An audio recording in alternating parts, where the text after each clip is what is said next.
Good morning. A very very good morning to everyone. A very very good morning to everyone. प्यारे बच्चों, थोड़ा सा देरी हुई, कुछ टेक्निकल इशू आ रहे थे, बट आप सबके सामने आ चुका हूं।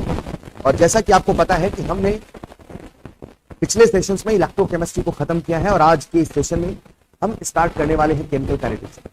तो जल्दी से सबको बता दीजिए, सेशन स्टार्ट हो चुका है। जल्दी से सबको बता दीजिए, सेशन स्टार्ट हो चुका है। और आइए प्यारे बच्चों, शुरू करते हैं आज की क्लास। शुरू करूं? Alright, so again a very very good morning to everyone. प्यारे बच्चों, आज के इस डिस्कशन में हम शुरू करने वाले हैं हमारी केमिस्ट्री का एक बेहद ही शानदार चैप्टर, जिसका नाम है केमिकल काइनेटिक्स। प्यारे बच्चों, केमिकल काइनेटिक्स में क्या आवश्यकता है, क्या पढ़ते हैं और कैसे इस चैप्टर की भूमिका हमारे सिलेबस में। तो मैं अक्सर कहानी केमिस्ट्री के 3 सवालों से शुरू करता हूं और उन 3 सवालों पे जन्म होता है 3 चैप्टर का। केमिस्ट्री का पहला सवाल, आखिर कुछ क्यों होता है, और इस सवाल का जवाब देने के लिए एक चैप्टर का जन्म होता है जिसका नाम है थर्मोडायनेमिक्स, जो हमें बताता है आखिर कुछ क्यों होता है, आखिर कोई रिएक्शन क्यों होती है, क्यों रिएक्टेंट से प्रोडक्ट बनता है, और उसने बहुत बखूबी बताया। फिर आता है केमिस्ट्री का दूसरा सवाल, जब कुछ होता है तो कितनी हद तक होता है, that is extent of reaction. और आता है जवाब देने के लिए केमिस्ट्री का दूसरा चैप्टर, दैट इज इक्विलिब्रियम। पहला सवाल आखिर कुछ क्यों होता है, दूसरा सवाल जब होता है तो कितनी हद तक होता है, मैं रिएक्शन की बात कर रहा हूं, और तीसरा सवाल किस रफ्तार से होता है। उस रफ्तार को समझाने के लिए, कितनी रफ्तार से कोई रिएक्शन होती है, इस चीज को समझाने के लिए आता है केमिस्ट्री का तीसरा चैप्टर, जिसका नाम है केमिकल काइनेटिक्स। तो प्यारे बच्चों, जब हम केमिकल काइनेटिक्स को पढ़ते हैं तो बेसिकली केमिस्ट्री के उसी तीसरे सवाल का जवाब ढूंढते हैं, आखिर किस रफ्तार से कोई रिएक्शन होती है। तो प्यारे बच्चों, इस चैप्टर में बेसिकली हमारा जो डिस्कशन होने वाला है वो कुछ इंपॉर्टेंट पॉइंट्स पे होने वाला है। जैसा मैंने इलेक्ट्रोकेमिस्ट्री को टोटल 4 सेक्शन में डिवाइड किया था, वैसे हम केमिकल काइनेटिक्स में क्या क्या पढ़ते हैं पहले से समझ। ठीक, इस चैप्टर में सबसे पहले हम डिस्कशन करेंगे रेट पर। रेट यानी कि रफ्तार, रिएक्शन की रफ्तार कैसे निकाले, रिएक्टेंट की रफ्तार कैसे निकाले, प्रोडक्ट की रफ्तार कैसे निकाले। फिर हम बात करेंगे रेट के बाद रिएक्शन की मैकेनिज्म पे। केमिकल काइनेटिक्स का एक सबसे बड़ा रोल है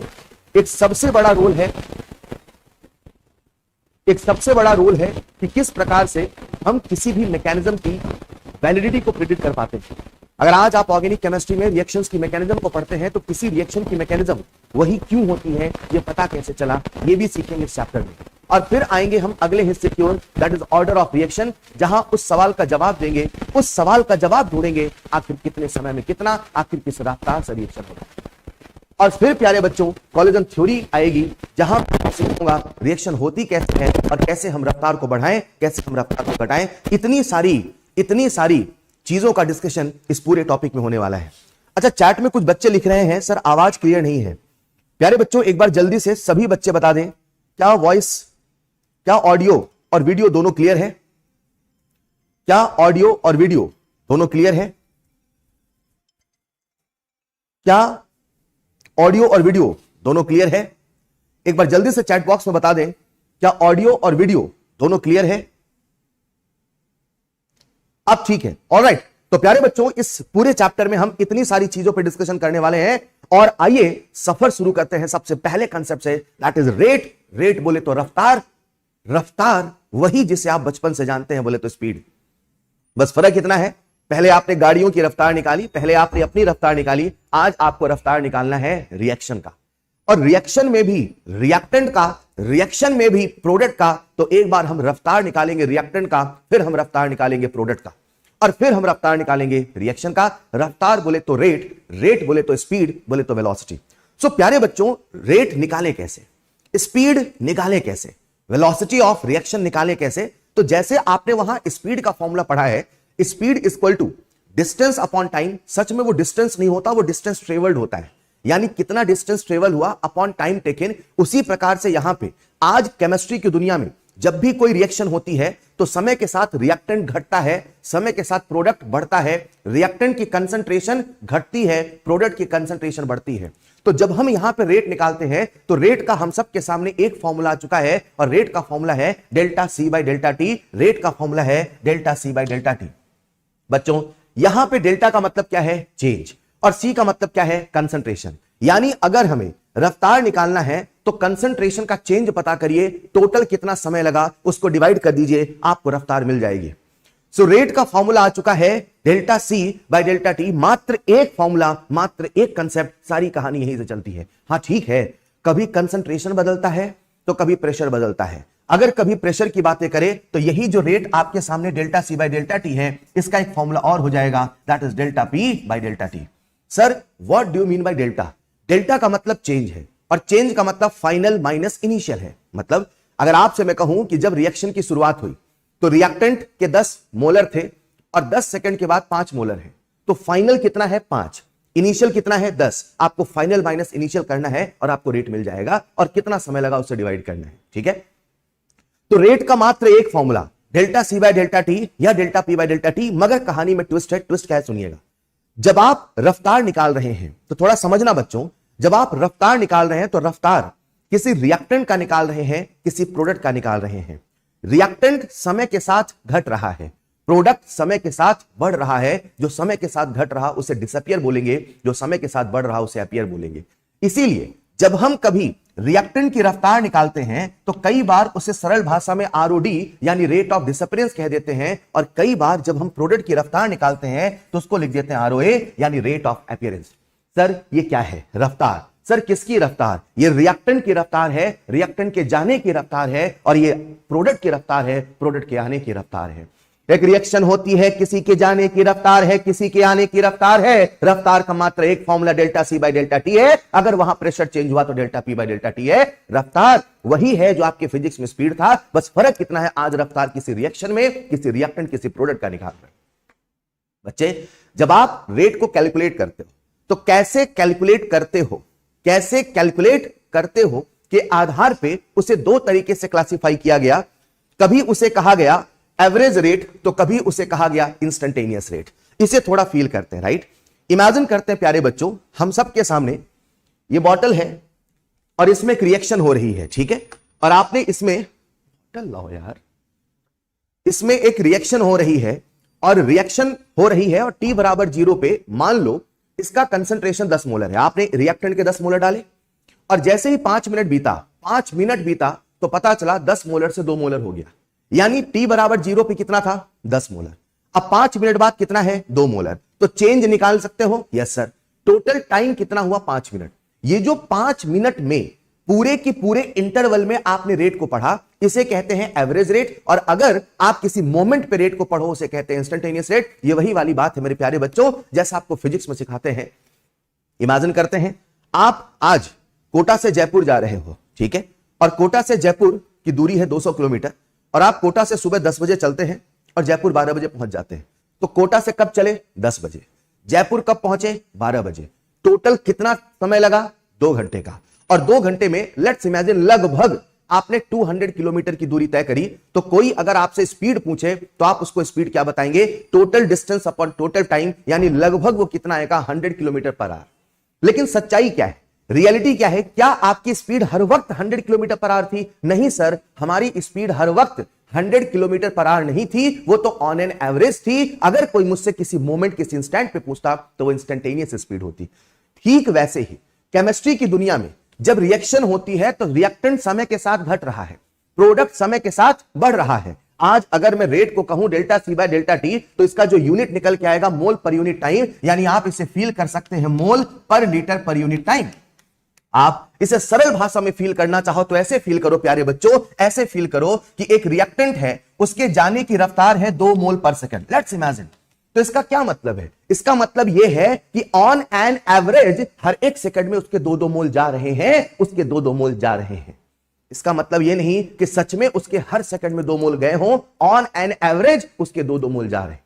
तो रेट को निकाल कैसे रहे हो कि बेसिस पे रेट को 2 तरीके से क्लासिफाई किया गया, एक को बोला गया एवरेज और एक को बोला गया इंस्टेंटेनियस, राइट? आओ एक एक करके समझते हैं। सबसे पहले बात करते हैं एवरेज रेट की। अब सबसे पहले यह समझो हम क्या निकाल रहे हैं? रेट।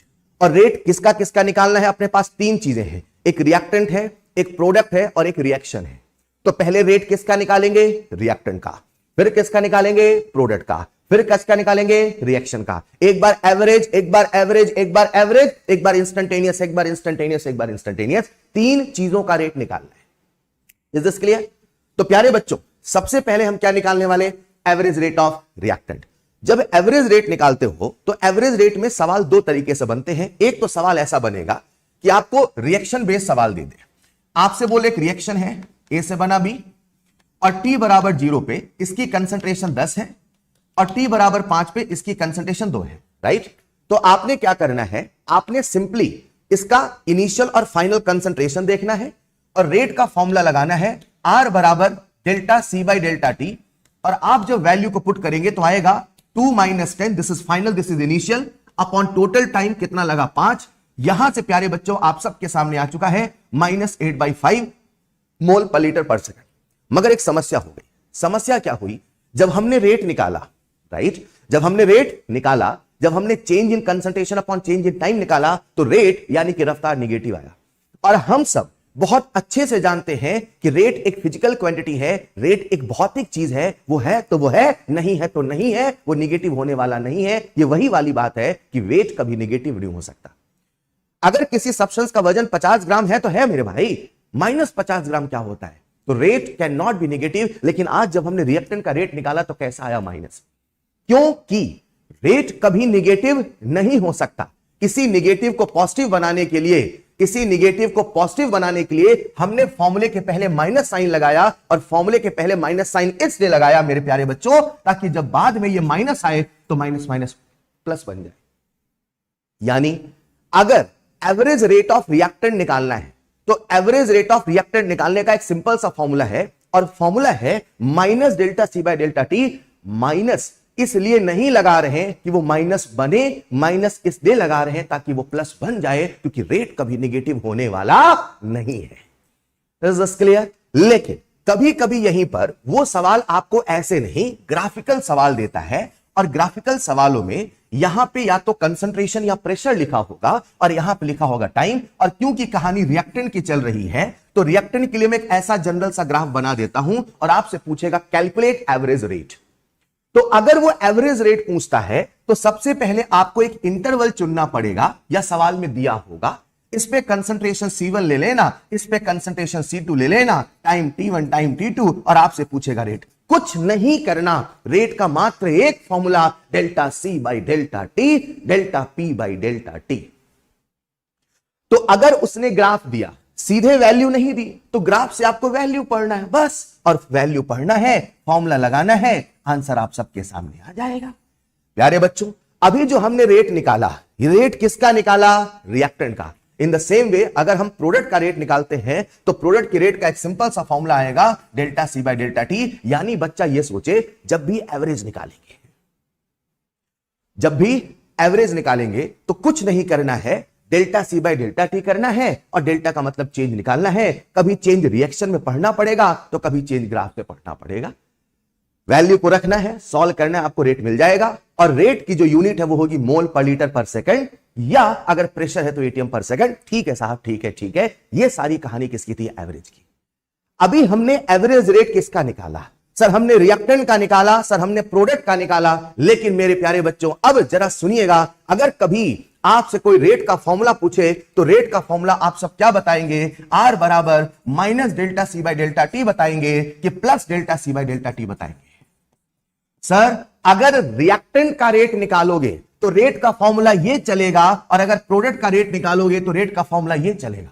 तो क्या इसका ये मतलब है कि रिएक्टेंट का रेट निगेटिव आएगा? नहीं सर, इस फॉर्मूले से निगेटिव नहीं आएगा। इसमें माइनस इसीलिए लगाया ताकि वो पॉजिटिव बन जाए, ताकि वो पॉजिटिव बन जाए। क्या यहां तक सबको क्लियर है? क्या रेट का फॉर्मूला, रेट का कंसेप्ट सबको क्लियर है? रेट बोले तो रफ्तार, रिएक्टेंट के जाने की रफ्तार, प्रोडक्ट के आने की रफ्तार, rate of disappearance, rate of appearance. क्या यहां तक सबको क्लियर है? प्यारे बच्चों अब सवाल है, अगर हमने रेट को समझ लिया तो आओ समझते हैं अगला, that is instantaneous rate. Instantaneous rate यानी कि जो किसी इंस्टेंट पे निकाला जाता है, तो उसे ऐसे समझिए, आपके सामने यहां रिएक्टेंट ए है और यहां टाइम है। रिएक्टेंट का कंसंट्रेशन समय के साथ घट रहा है, राइट? अगर आपने इंटरवल यहां से लेके यहां तक चुना होता, लेट्स इमेजिन ये 2 सेकंड और ये 10 सेकंड होता, मतलब आपने 2 और 10 सेकंड के बीच में रेट पढ़ा होता, एक इंटरवल चुना होता तो वो एवरेज रेट होता, लेकिन सवाल आपसे एवरेज रेट नहीं, सवाल आपसे इंस्टेंटेनियस रेट पूछ रहा। तो इंस्टेंटेनियस रेट यानी कि जो किसी इंस्टेंट पे निकाला जाएगा। सर किसी इंस्टेंट पे कैसे निकाला जाएगा? तो इंस्टेंटेनियस रेट निकालने के लिए प्यारे बच्चों अभी आपको हमने रेट का फॉर्मूला बताया, delta C by delta T. Delta T मतलब इंटरवल है, इस इंटरवल को छोटा छोटा छोटा छोटा छोटा छोटा छोटा करते जाओ, इतना इतना इतना छोटा हो जाए कि जो डेल्टा टी है वो टेंड्स टू 0 हो जाए। अगर कभी डेल्टा टी टेंड्स टू 0 हो जाए, मतलब टाइम में चेंज बहुत बहुत बहुत छोटा हो जाए, तो मेरे प्यारे बच्चों वही instantaneous rate DC by D बन जाए। बच्चों फिजिक्स की भाषा में, मैथ की भाषा में आप सब इतना तो जानते हैं कि अगर कभी डीसी बाई डी लिख रहे हैं तो ये डिफरेंशिएशन यानी कि ये स्लोप बताता है। तो आप ऐसे सोचो, अगर कभी हमें इंस्टेंटेनियस रेट निकालना है तो या तो मैं उस इंटरवल को बहुत छोटा कर दूं, जिसका ये मतलब है, जिसका ये फील है कि मैं उस पॉइंट पे एक टेंजेंट ड्रॉ करूं और जो टेंजेंट का स्लोप होगा वही इंस्टेंटेनियस रेट होगा। सर आप फिजिक्स पढ़ा रहे हो, केमिस्ट्री पढ़ा रहे हो? बच्चे ये केमिस्ट्री ही चल रहा है, लेकिन हमें इंस्टेंटेनियस रेट का मतलब समझना पड़ेगा और इंस्टेंटेनियस रेट का मतलब क्या होता है यह जानना पड़ेगा। इंस्टेंटेनियस रेट जो कि किसी इंस्टेंट पे रेट होता है, राइट, लेकिन उसको निकाले कैसे? तो निकालने का तरीका है या तो कर्व को डिफरेंशिएट कर दो या तो उस पे टेंजेंट बनाओ और स्लोप बनाओ। हां ये बात अलग है कि हमारा नीट इस लेवल पे शायद जाके सवाल ना पूछे, लेकिन हमें इंस्टेंटेनियस रेट समझ में आना चाहिए। पूरी कहानी का निष्कर्ष, पूरी कहानी का कंक्लूजन मेरे प्यारे बच्चों आप सबके सामने है और निष्कर्ष कुछ ऐसा है। अगर कभी आपसे पूछूं रेट, तो रेट का मात्र एक फॉर्मूला, मात्र एक concept delta C by delta T, कभी माइनस है तो कभी प्लस है। लेकिन अगर कभी रेट ऐसा लिखा है तो ऐसा रेट लिखने का मतलब वो एवरेज रेट है, और अगर कभी सवाल आपसे इंस्टेंटेनियस रेट पूछता है तो अब यही फॉर्मूला बन जाएगा डीसी बाई डी। इसे आप ऐसे समझ सकते हैं कि जो इंस्टेंटेनियस रेट होता है अगर उसे निकालना चाहते हैं तो जो एवरेज रेट है उसमें डेल्टा टी को टेंड्स टू 0 कर दीजिए, और जैसे ही डेल्टा टी टेंड्स टू 0 होता है आपके सामने इंस्टेंटेनियस रेट बन के तैयार होता है। ये जो आपके सामने लिखा है, ये जो आपके सामने लिखा है, राइट, इसे समझना थोड़ा सा मुश्किल होता है, लेकिन अगर आप समझे तो बहुत सिंपल सी कहानी है कि जब हमने एक मेजरेबल टाइम इंटरवल लिया वो एवरेज था, लेकिन जब इंटरवल को छोटा कर दिया तो वो इंस्टेंटेनियस है। उसे ऑन पेपर कैसे लिखें, उसे मैथ में कैसे लिखें? तो लिखने का तरीका है डेल्टा टी टेंड्स टू 0 और जो बन के आया वही इंस्टेंटेनियस रेट है। बच्चों इस पूरे डिस्कशन में मैंने आपको अभी केवल रेट निकालना सिखाया। अब सवाल है, हमने रिएक्टेंट का रेट निकाला, हमने प्रोडक्ट का रेट निकाला, हमने एवरेज, हमने इंस्टेंटेनियस निकाला। अब हम आखिर किसी भी रिएक्शन का रेट कैसे निकालें, उसके लिए आपको थोड़ा सा मुझे फील कराना है, थोड़ा सा मूल कंसेप्ट का एक कहानी सुनाना है। प्यारे बच्चों इमेजिन करते हैं हम सब के सामने एक रिएक्शन है और अपनी फेमस रिएक्शन N2+3H2 से बन रहा 2NH3, राइट। थोड़ा सा सभी बच्चे ध्यान से सुनिएगा और जवाब दीजिएगा, कमेंट में हां या ना करिएगा, ठीक है प्यारे बच्चों, हां या ना? आओ देखते हैं। तो इमेजिन करते हैं प्यारे बच्चों ये जो रिएक्शन है आप सबके सामने हो रही, इसमें नाइट्रोजन का स्टोइचियोमेट्री कितना है? सर इसमें नाइट्रोजन का स्टोइचियोमेट्री 1 है, हाइड्रोजन का स्टोइचियोमेट्री 3 है, अमोनिया का स्टोइचियोमेट्री 2 है। इसका मतलब क्या है? इसका यह मतलब है अगर नाइट्रोजन का 1 मोल जाएगा तो हाइड्रोजन का 3 मोल जाएगा और अमोनिया का 2 मोल बन के आएगा। अमोनिया का 2 मोल तब बनेगा जब नाइट्रोजन का 1 जाएगा और साथ में हाइड्रोजन का भी 3 जाएगा। किसी भी बैलेंस रिएक्शन की जो स्टोइचियोमेट्री है वो हमें मोल के बारे में बताती है। इसे ऐसे भी तो समझा जा सकता है ना प्यारे बच्चों, अगर 1 सेकंड में इसका 1 मोल जाएगा तो 1 सेकंड में इसका 3 मोल जाएगा तो 1 सेकंड में इसका 2 मोल बन के आएगा। यानी अगर इसके जाने की रफ्तार, अच्छा रिएक्टेंट के जाने की रफ्तार, प्रोडक्ट के आने की रफ्तार, रिएक्टेंट के डिसअपियर होने की रफ्तार, प्रोडक्ट के अपीयर होने की रफ्तार, किसी के जाने की रफ्तार, किसी के आने की रफ्तार, अरे मेरे भाई पूरे रिएक्शन की रफ्तार। मान लो इसकी रफ्तार 1 मोल पर सेकंड है, यानी इसके 1-1 सेकंड में 1-1 मोल जा रहे हैं, तो आई एम डैम श्योर जब इसके 1 सेकंड में 1 मोल गए हैं, इसके 1 सेकंड में 3 मोल गए हैं। यानी स्टोइचियोमेट्री देख के अगर किसी की रफ्तार पता है तो किसी दूसरे की रफ्तार भी बताई जा सकती है। किसी दूसरे की रफ्तार भी बताई जा सकती है। एग्री और नॉट? एग्री और नॉट? किसी दूसरे की रफ्तार भी बताई जा सकती है। बोलो हां या ना। प्यारे बच्चों, आज खेल क्या है जरा सुनिएगा। इसकी रफ्तार कितनी है? 1 मोल पर सेकंड। इसकी रफ्तार कितनी है? 3 मोल पर सेकंड। और इसकी रफ्तार कितनी है? 2 मोल पर सेकंड। अगर इसके जाने की रफ्तार पता है तो इसके आने की रफ्तार पता है। सवाल ये नहीं, सवाल ये है प्यारे बच्चों सुनिएगा। लेट्स इमेजिन मैंने आपसे कहा what is the rate of disappearance of nitrogen. आपने कहा सर 1 मोल पर सेकंड। अरे मान लो मैंने कहा what is the rate of disappearance of hydrogen, तो आपने कहा 3 मोल पर second. In the same way अगर मैं आपसे कहता हूं what is the rate of appearance of ammonia, तो आप कहेंगे 2 मोल पर सेकंड। दिक्कत यहां नहीं है, दिक्कत यहां है। दिक्कत कहां है कि अगर आपके सामने सबकी रफ्तार है, रिएक्टेंट की रफ्तार है, प्रोडक्ट की रफ्तार है, तो और मैं आपसे पूछता हूं बताओ पूरी रिएक्शन की रफ्तार क्या है, तो क्या पूरी रिएक्शन की रफ्तार बता पाओगे? जब मैं आपसे पूरे रिएक्शन की रफ्तार पूछता हूं तो पूरी रिएक्शन की रफ्तार से आपको यह समझना है कि सर कुछ ऐसा पूछ रहे हैं जो पूरी रिएक्शन में कॉमन है, जो पूरी रिएक्शन में कॉमन है। सर कुछ ऐसा पूछ रहे हैं जो पूरी रिएक्शन में कॉमन है, तो बताओ ऐसी कौन सी रफ्तार है जो सभी रिएक्टेंट में है, जो सभी प्रोडक्ट में है, पूरी रिएक्शन में है। तो बच्चा क्या कहेगा? सर इसका 1 सेकंड में 1 मोल गया, इसका 1 सेकंड में 3 मोल गया, इसका 1 सेकंड में 2 मोल गया, तो I am damn sure her 1 second में सबका 1-1 मोल तो आ ही रहा है, सबका 1-1 मोल तो जा ही रहा है। यानी वो कौन सा नंबर है जो सब में कॉमन है? तो आपने कहा 1 मोल पर सेकंड। इसे ऐसे समझो ना प्यारे बच्चों, किसी भी रिएक्टेंट या किसी भी प्रोडक्ट की रफ्तार को उसी के स्टोइशियोमेट्री से डिवाइड कर दिया जाए, तो स्टोइशियोमेट्री से डिवाइड करोगे तो आप सबके सामने मिल जाएगा रिएक्शन की रफ्तार, आप सबके सामने आ जाएगा पूरे की पूरी रिएक्शन की रफ्तार। सो द कंसेप्ट इज, अगर रिएक्टेंट की रफ्तार निकालना है या प्रोडक्ट की रफ्तार निकालना है तो delta C by delta T, लेकिन अगर रिएक्शन की रफ्तार निकालना है तो किसी भी रिएक्टेंट या किसी भी प्रोडक्ट की रफ्तार को उसकी स्टोइशियोमेट्री से डिवाइड कर दीजिए, आपको मिल जाएगा रिएक्शन की रफ्तार।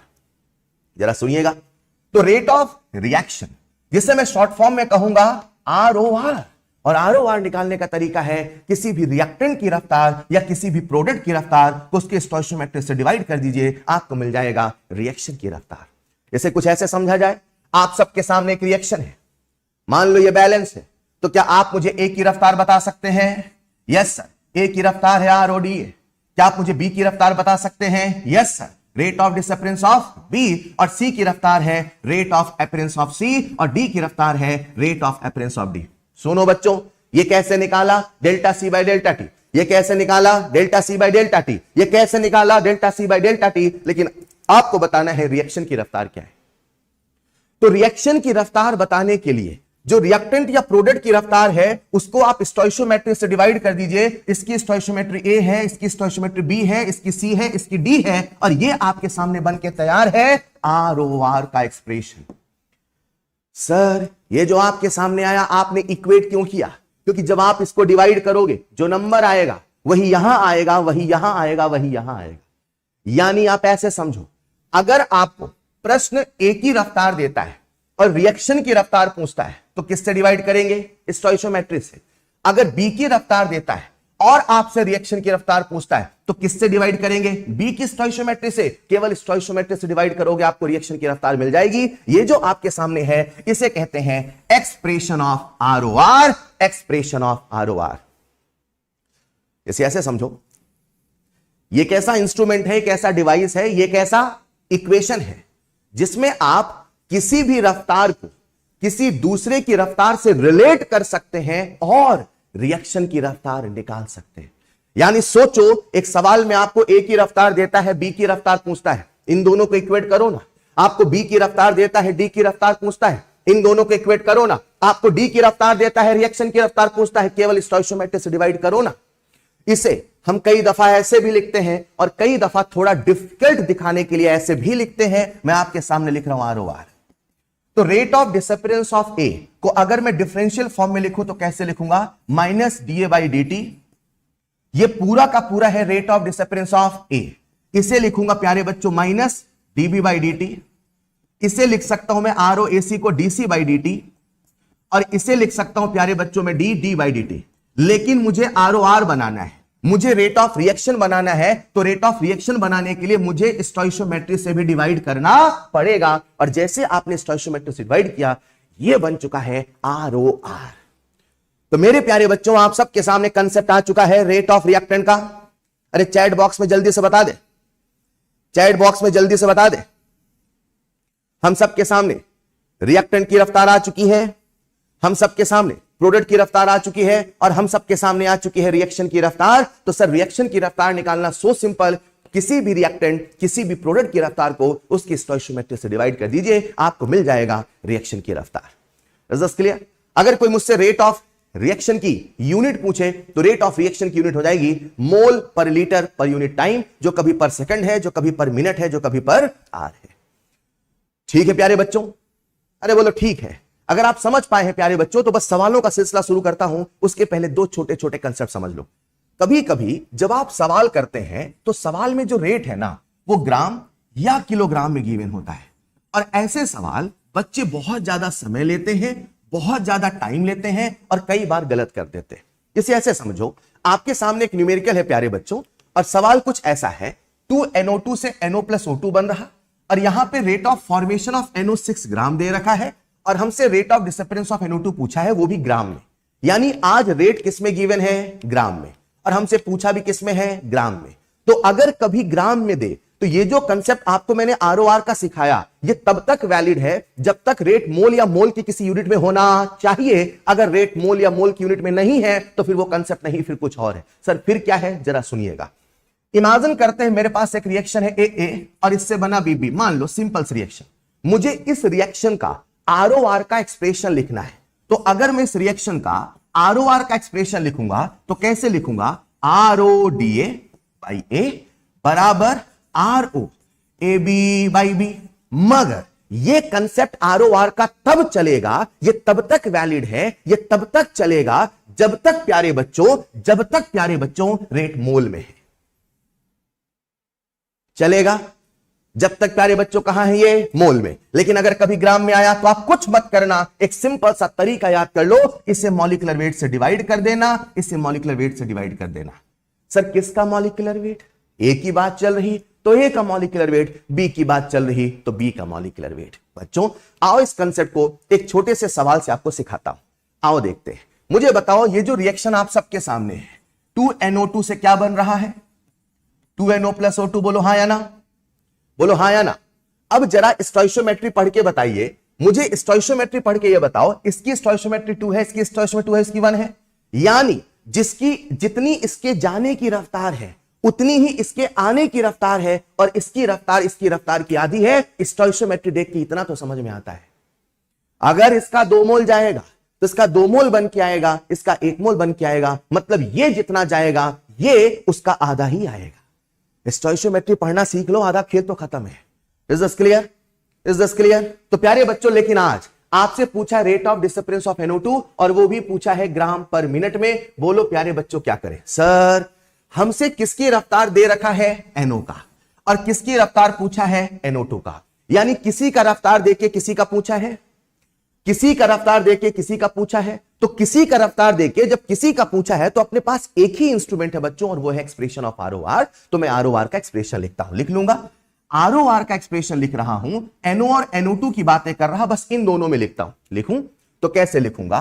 ROD NO2 बाई 2 बराबर ROA NO बाई 2।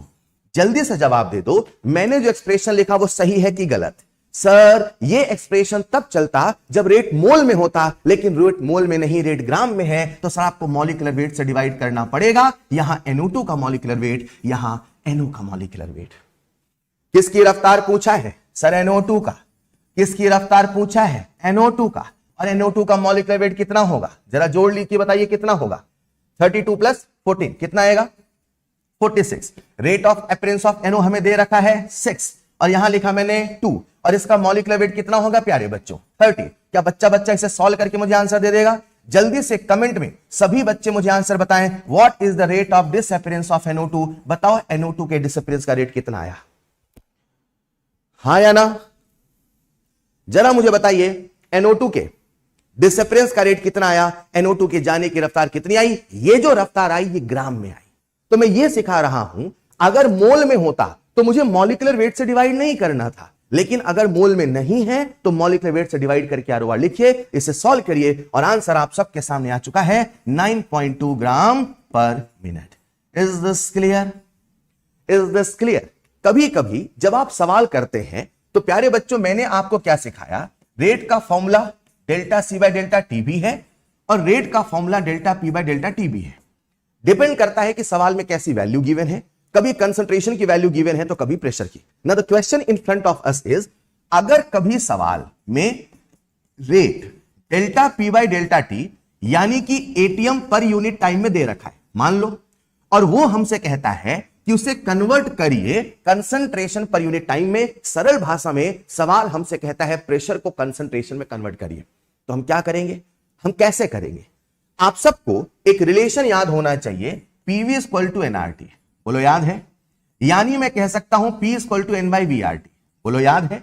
यानी मैं कह सकता हूं P बराबर कंसंट्रेशन इंटू आर टी, बोलो याद है? यानी हमने प्रेशर और कंसंट्रेशन में रिलेशन निकाल लिया, और अगर मुझे प्रेशर को कंसंट्रेशन बनाना है तो प्रेशर को आरटी से डिवाइड कर दूं वो कंसंट्रेशन बन जाएगा, प्रेशर को आरटी से डिवाइड कर दो वो कंसंट्रेशन बन जाएगा। अगर कभी रेट एटीएम में है और हमसे वो कंसंट्रेशन में पूछा है, हमसे वो मोल पर लीटर पर यूनिट टाइम में पूछा है, तो आपको कुछ नहीं करना, जो delta P by delta T है जो रेट एटीएम में है उसे आरटी से डिवाइड कर दीजिए, आपके सामने दन से रेट कंसंट्रेशन में आ जाएगा। Is this clear? हां, इस पूरी कहानी में आपको इतना याद होना चाहिए कि आर की वैल्यू हम क्या लिखेंगे, so R will be 0.0821 litre atm पर केल्विन पर मोल।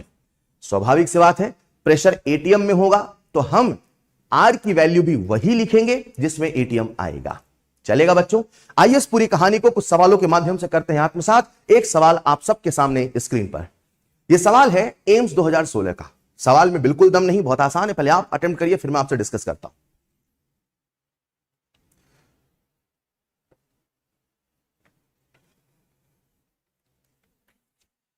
सवाल हमसे पूछ रहा है calculate rate of formation of Br2, right?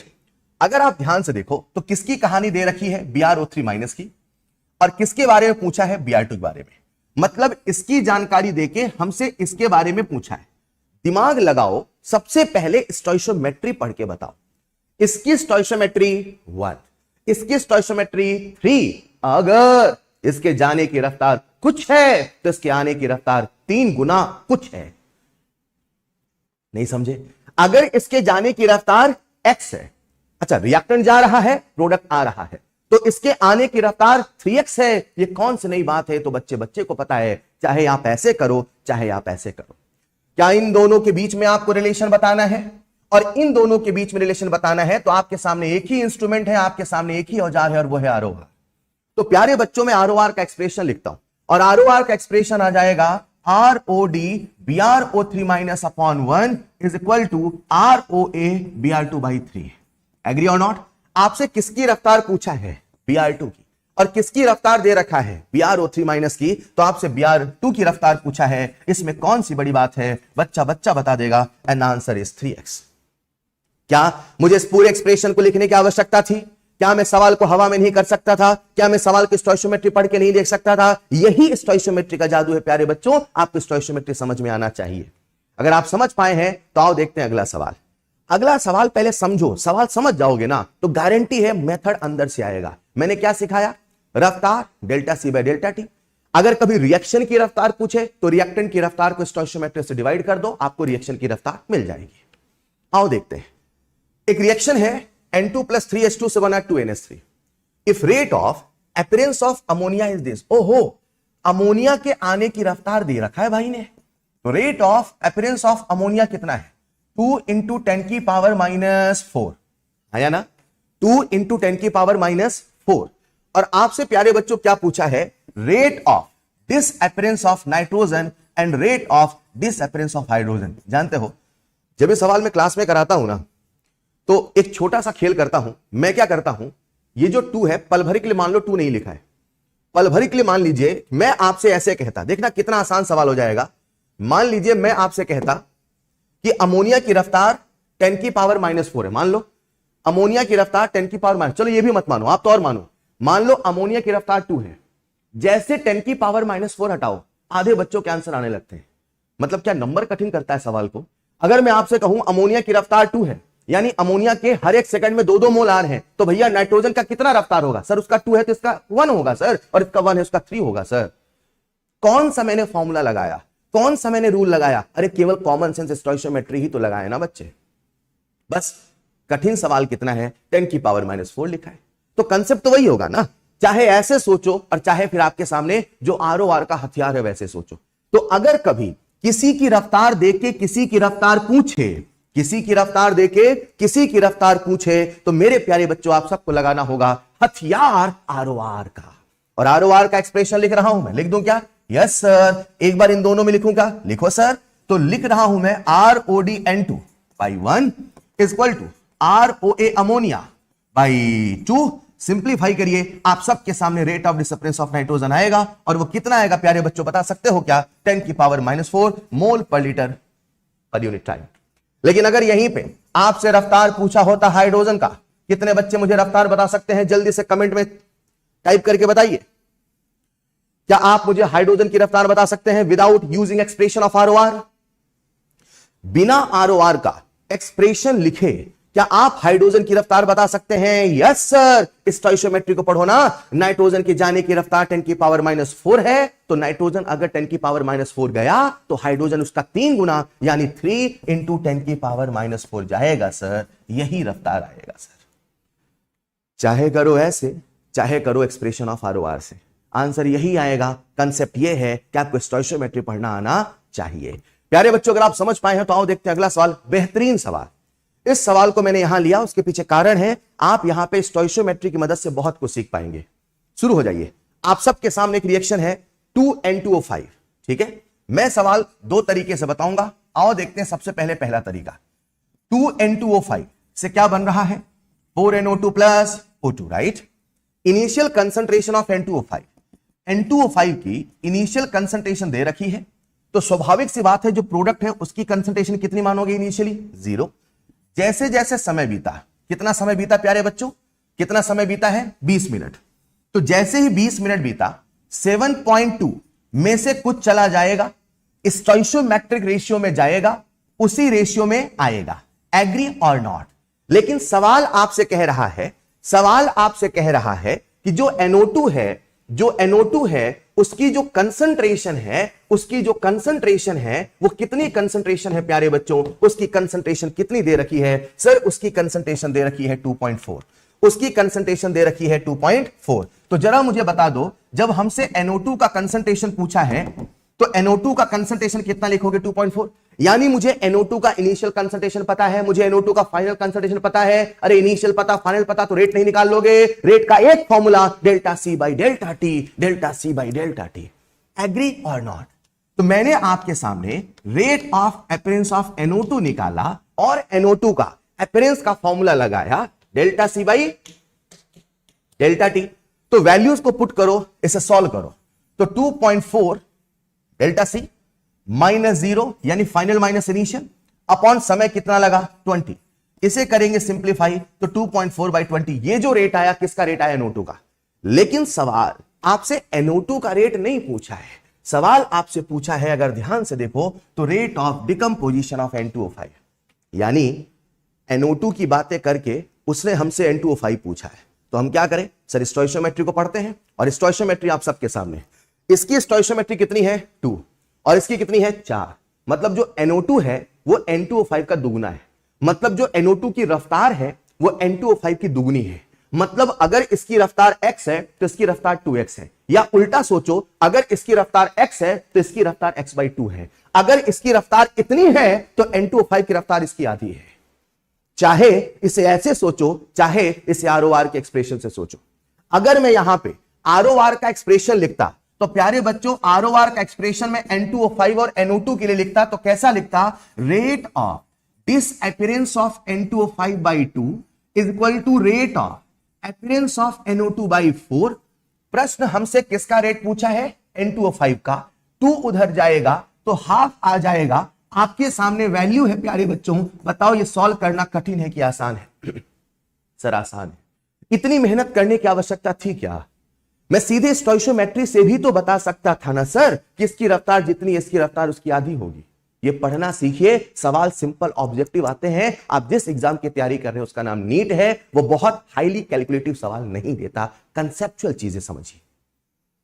अगर आप समझ पाए हैं तो जरा मुझे सॉल्व करके बताइए कि what is the rate of disappearance of nitrogen, sorry N2O5, what is the rate of disappearance of N2O5। क्या सभी बच्चे मुझे N2O5 के डिसअपीयरेंस का रेट बता देंगे चैट बॉक्स में? बहुत बढ़िया। नदीम ने, विक्रम ने, साहिल ने, श्रुति ने, सभी बच्चों ने बिल्कुल सही आंसर दिया। And answer is nothing but 0.06। और आप सबके सामने प्यारे बच्चों आंसर आ चुका है 0.06। इसी सवाल को करने का एक तरीका और सिखाता हूं। सर क्यों सर, आंसर तो आ गया। नहीं, अपने सोचने के लेवल को थोड़ा सा इंप्रूव करो और एक ही सवाल में और कंसेप्ट सीखने की कोशिश करो। मुझे बताओ, आज हमने किसकी रफ्तार निकाली? सर N2O5 की। किसकी मदद से निकाली? बोलो बच्चों, किसकी मदद से निकाली? NO2 की मदद से। मैं NO2 की कंसंट्रेशन से N2O5 की रफ्तार निकाल रहा हूं। That's well and good. क्या यह संभव नहीं है कि मैं सीधे N2O5 की रफ्तार निकाल लूं? सर बिल्कुल संभव है। उसके लिए आपको N2O5 का इनिशियल कंसंट्रेशन पता होना चाहिए और फाइनल कंसंट्रेशन भी पता होना चाहिए। अगर मुझे इसका फाइनल कंसंट्रेशन पता होता तो मैं सीधे फाइनल माइनस इनिशियल करके भी इसका रेट निकाल सकता था। क्या मेरी बात आपको समझ में आ रही है बच्चों? आज हमने इस वाली वैल्यू से यह निकाला। मैं कहना चाहता हूं सीधे इसकी इनिशियल फाइनल से भी तो इसकी रफ्तार निकाली जा सकती थी, बशर्ते फाइनल पता होना चाहिए। तो कैसे पता हो? आप सबके सामने ये जो रिएक्शन है उसको मैं प्यारे बच्चों कुछ ऐसे लिख रहा हूं। 2N2O5 से बना 4NO2 प्लस O2, राइट।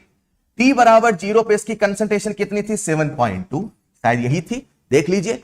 और जब इसके जीवन में 20 मिनट बीता तो 7.2 माइनस 2x ऐसा लिखना सिखाते हैं इक्विलिब्रियम में। और यहां आएगा 4x, यहां आएगा x। क्या सवाल में हमें 4x की वैल्यू 2.4 बोल रखा है? तो क्या x की वैल्यू 0.6 आएगा? तो क्या 2x का वैल्यू 1.2 हो जाएगा? यानी इसकी वैल्यू कितनी आ चुकी है प्यारे बच्चों? इसकी वैल्यू आ चुकी है, बोलो बोलो कितनी आई? 6। हमसे किसका रेट पूछा है? N2O5 का। रेट के कितने फॉर्मूले आपको याद है? सर एक formula delta C by delta T. और मैं यहां पे delta C by delta T लिखता हूं क्योंकि रिएक्टेंट तो माइनस साइन लगाता हूं। सॉल्व करूंगा तो मुझे लगता है फिर से मेरे पास आंसर वही आएगा। जरा चेक करिए, सभी बच्चे चेक करें और मुझे बताएं आंसर वही आया कि नहीं आया। फाइनल माइनस इनिशियल यानी 6 minus 7.2, it comes out 1.2। It comes out 1.2, agree? ये आया 1.2, समय लगा 20 मिनट। इसे सिंपलीफाई करिए, जरा मुझे बताइए आंसर कितना आ रहा है। सभी बच्चे बताएं आंसर कितना आ रहा है। बहुत बढ़िया। तो आंसर अगेन कितना आने वाला है? 0.06। या आपकी इच्छा, आप सवाल कैसे करना चाहते हैं, बस सवाल को समझो। आपसे कभी रिएक्टेंट की रफ्तार पूछेगा तो कभी प्रोडक्ट की, तो कभी पूरे रिएक्शन की। अगर आप समझ पाए प्यारे बच्चों तो आओ इसी कंसेप्ट का एक नए तरह का सवाल देख लेते हैं। ये सवाल मैं क्यों डिस्कस कर रहा हूं? एक तो PYQ में आया है और ये अपने आप में एक नई प्रोफाइल है। इसको कैसे करते हैं, पहले सवाल को समझो। ऐसे सवालों में क्या होता है, आपको क्या दे रखा है? -d(N2O5/dt)।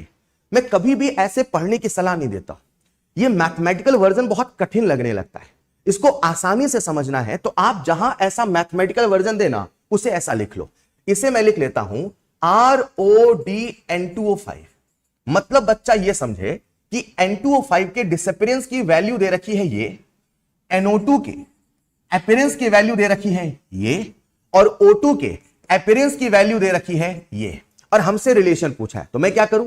मेरे पास एक ही हथियार है, एक ही औजार है, एक ही इंस्ट्रूमेंट है जिससे हम सभी रेट में रिलेशन एस्टैब्लिश कर पाते हैं, और उसका नाम है एक्सप्रेशन ऑफ ROR। तो मैं इस रिएक्शन का सबसे पहले ROR का एक्सप्रेशन लिखता हूं अपने तरीके से। तो ROR का एक्सप्रेशन हो जाएगा ROD(N2O5/2) बराबर ROA(NO2/4) बराबर ROA(O2). डन? अरे डन लाला। अब थोड़ा सवाल समझो। उसने इसकी वैल्यू क्या दी है? KN2O5। तो जहां ये लिखा है उसे आप लिख सकते हैं KN2O5/2 is equal to K dash into N2O5/4 is equal to K double dash into N2O5/1। अब आपके सामने N2O5 हो चुका है कैंसल, और इसे आप लिख लोगे K/2, K'/4, और ये आ गया K'। ठीक है बच्चों, ठीक है बच्चों, कहना क्या चाहता हूं, ऐसे सवालों में आपके सामने एक वेरिएबल है, ऐसे वो इनफाइनाइट वेरिएबल दे सकता है। जस्ट ROR का एक्सप्रेशन लिखिए, वैल्यूज को पुट करिए और उसे इक्वेट करिए। आपके सामने आंसर आ चुका है, and the right now answer will be third. एक बार चेक कर लीजिए आंसर आ रहा कि नहीं आ रहा।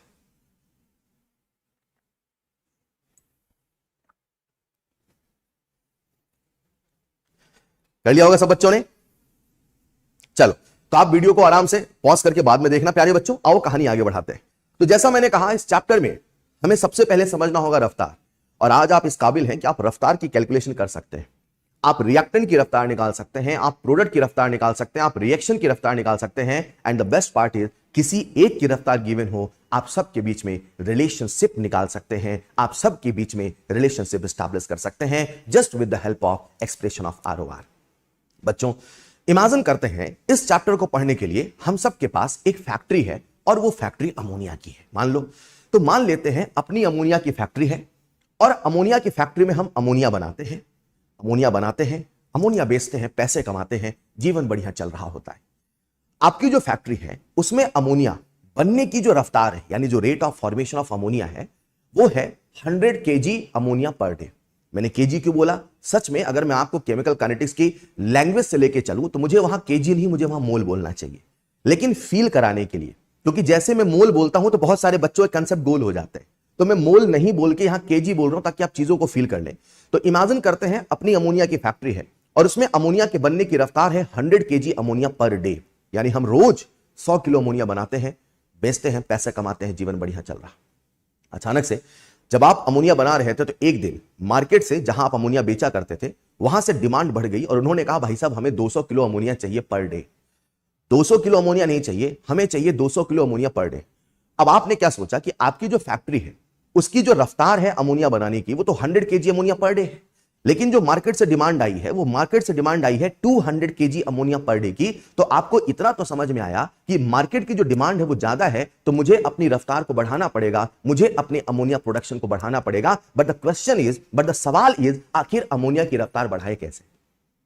जितना ज्ञान, जितना कंसेप्ट अभी तक आपको इस चैप्टर ने सिखाया, आपको इतना समझ में आता है कि अगर हमें रफ्तार निकालना है तो ये है। बट द क्वेश्चन इज, रफ्तार कैसे बढ़ाएं, रफ्तार को कैसे हम चेंज करें? सर ये समझा दो। तो बच्चों, आज से कई साल पहले एक कंसेप्ट आया, और उस कंसेप्ट का नाम था law of mass action, that is लोमा। उन्होंने क्या कहा?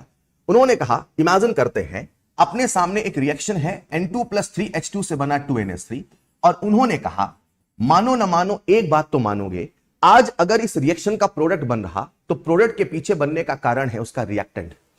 इसे मैं कई दफा ऐसे कहता हूं कि रिएक्टेंट ना होता तो प्रोडक्ट ना होता, प्रोडक्ट ना होता तो चेंज ना होता, तो रफ्तार ना होता, अरे सारी कहानी ना होती। कहीं ना कहीं इतना तो हर बच्चा समझता है कि इस रिएक्शन की जो रफ्तार है वो रिएक्टेंट की कंसंट्रेशन पे डिपेंड करता है। तो एक लॉ आया जिसका नाम था लॉ ऑफ मास एक्शन, और लॉ ऑफ मास एक्शन कहता है इस रिएक्शन का जो रेट है वो नाइट्रोजन की कंसंट्रेशन की पावर 1 और हाइड्रोजन की कंसंट्रेशन की पावर 3 के प्रोपोर्शनल है। यानी आप इस रिएक्शन का, जरा सुनिएगा, इस रिएक्शन का जब रेट लिखते हैं तो रेट आपके सामने आता है K इंटू N2 की पावर 1 इंटू H2 की पावर 3 है।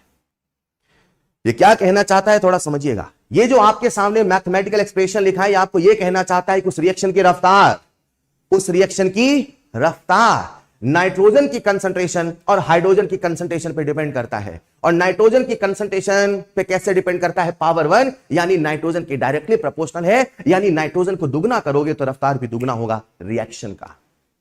ये रिएक्टेंट की रफ्तार नहीं है, ये प्रोडक्ट की रफ्तार नहीं है, ये पूरे के पूरे रिएक्शन की रफ्तार है। ये मेरे प्यारे बच्चों ROR है। तो हमें यह तो समझ में आता है कि अगर ROR ऐसा लिखा जाए तो इसका यह मतलब है कि उस रिएक्शन की रफ्तार नाइट्रोजन की कंसंट्रेशन डिपेंड करता है। तो आपने तुरंत अपनी फैक्ट्री में अपने जिन बंदों को रख रखा था काम पे, उसे फोन किया, बोले ए भैया नाइट्रोजन की कंसंट्रेशन को दुगना कर दो। क्योंकि आपको यह पता चला कि अगर नाइट्रोजन की कंसंट्रेशन को दुगना करें तो रफ्तार भी दुगनी हो जाएगी और 100 किलो का 200 किलो बन जाएगा। उन लोगों ने बाजार से नाइट्रोजन खरीदा, नाइट्रोजन खरीद के मिलाया, लेकिन जैसे नाइट्रोजन खरीद के मिलाया पता चला कि आपकी फैक्ट्री में जो अमोनिया बनने की रफ्तार है उसमें कोई चेंज नहीं आया, उसमें कोई चेंज नहीं आया। आपने कहा सर ये कैसे पॉसिबल है, हाउ इज दिस पॉसिबल? अगर ये इक्वेशन मुझसे कहती है कि रेट नाइट्रोजन के प्रोपोर्शनल है तो सर नाइट्रोजन को दुगना करने पे तो रेट दुगना होना था ना सर, रेट दुगना क्यों नहीं हुआ? अरे क्योंकि जो लोमा है उसकी अपनी लिमिटेशन है, उसकी अपनी कुछ न कुछ लिमिटेशन है। इसीलिए लोमा को कहा जाता है, वो थ्योरेटिकल कंसेप्ट है, और यहीं पे एक नया कंसेप्ट आता है जिसे कहा जाता है रेट लॉ। और ये जो रेट लॉ है प्यारे बच्चों, इससे भी हम आरओआर लिखते हैं, मगर आरओआर लिखने का जो तरीका है वो तरीका है एक्सपेरिमेंटल। सर सर सर हम कुछ देर पहले क्या लिख रहे थे? हम कुछ देर पहले भी आरओआर लिख रहे थे। सर आज भी क्या लिख रहे हैं? आज भी आरओआर लिख रहे हैं, बस लिखने का तरीका बदल रहा। पहले स्टोइशियोमेट्री की मदद से लिखते थे, अब एक्सपेरिमेंट करके लिखने वाले हैं आरओआर। तो एक्सपेरिमेंट कैसे किया? आप गए अपनी फैक्ट्री में। कहां गए? अपनी फैक्ट्री में। आपकी काहे की फैक्ट्री है प्यारे बच्चे? अरे बोलो ना यार, आपकी काहे की फैक्ट्री है? सर अमोनिया की। अब अमोनिया की फैक्ट्री में आपने एक एक्सपेरिमेंट किया और आपने नाइट्रोजन की कंसंट्रेशन को दुगना किया। जैसे ही आपने नाइट्रोजन की कंसंट्रेशन को दुगना किया, एक कंसंट्रेशन को क्या किया? दुगना। फिर आपने एक्सपेरिमेंट किया, फिर आपने ऑब्जर्व किया कि नाइट्रोजन की कंसंट्रेशन दुगना किया और अमोनिया वाले चैम्बर में पहुंच गए, तो पता चला कि अमोनिया के बनने की रफ्तार में कोई खास चेंज नहीं है, बिल्कुल चेंज नहीं है। तो आपने एक्सपेरिमेंट करने के बाद लिखा उस रिएक्शन की जो रफ्तार है वो नाइट्रोजन की कंसंट्रेशन पे डिपेंड नहीं करता को मैथमेटिकली आपने लिखा जीरो।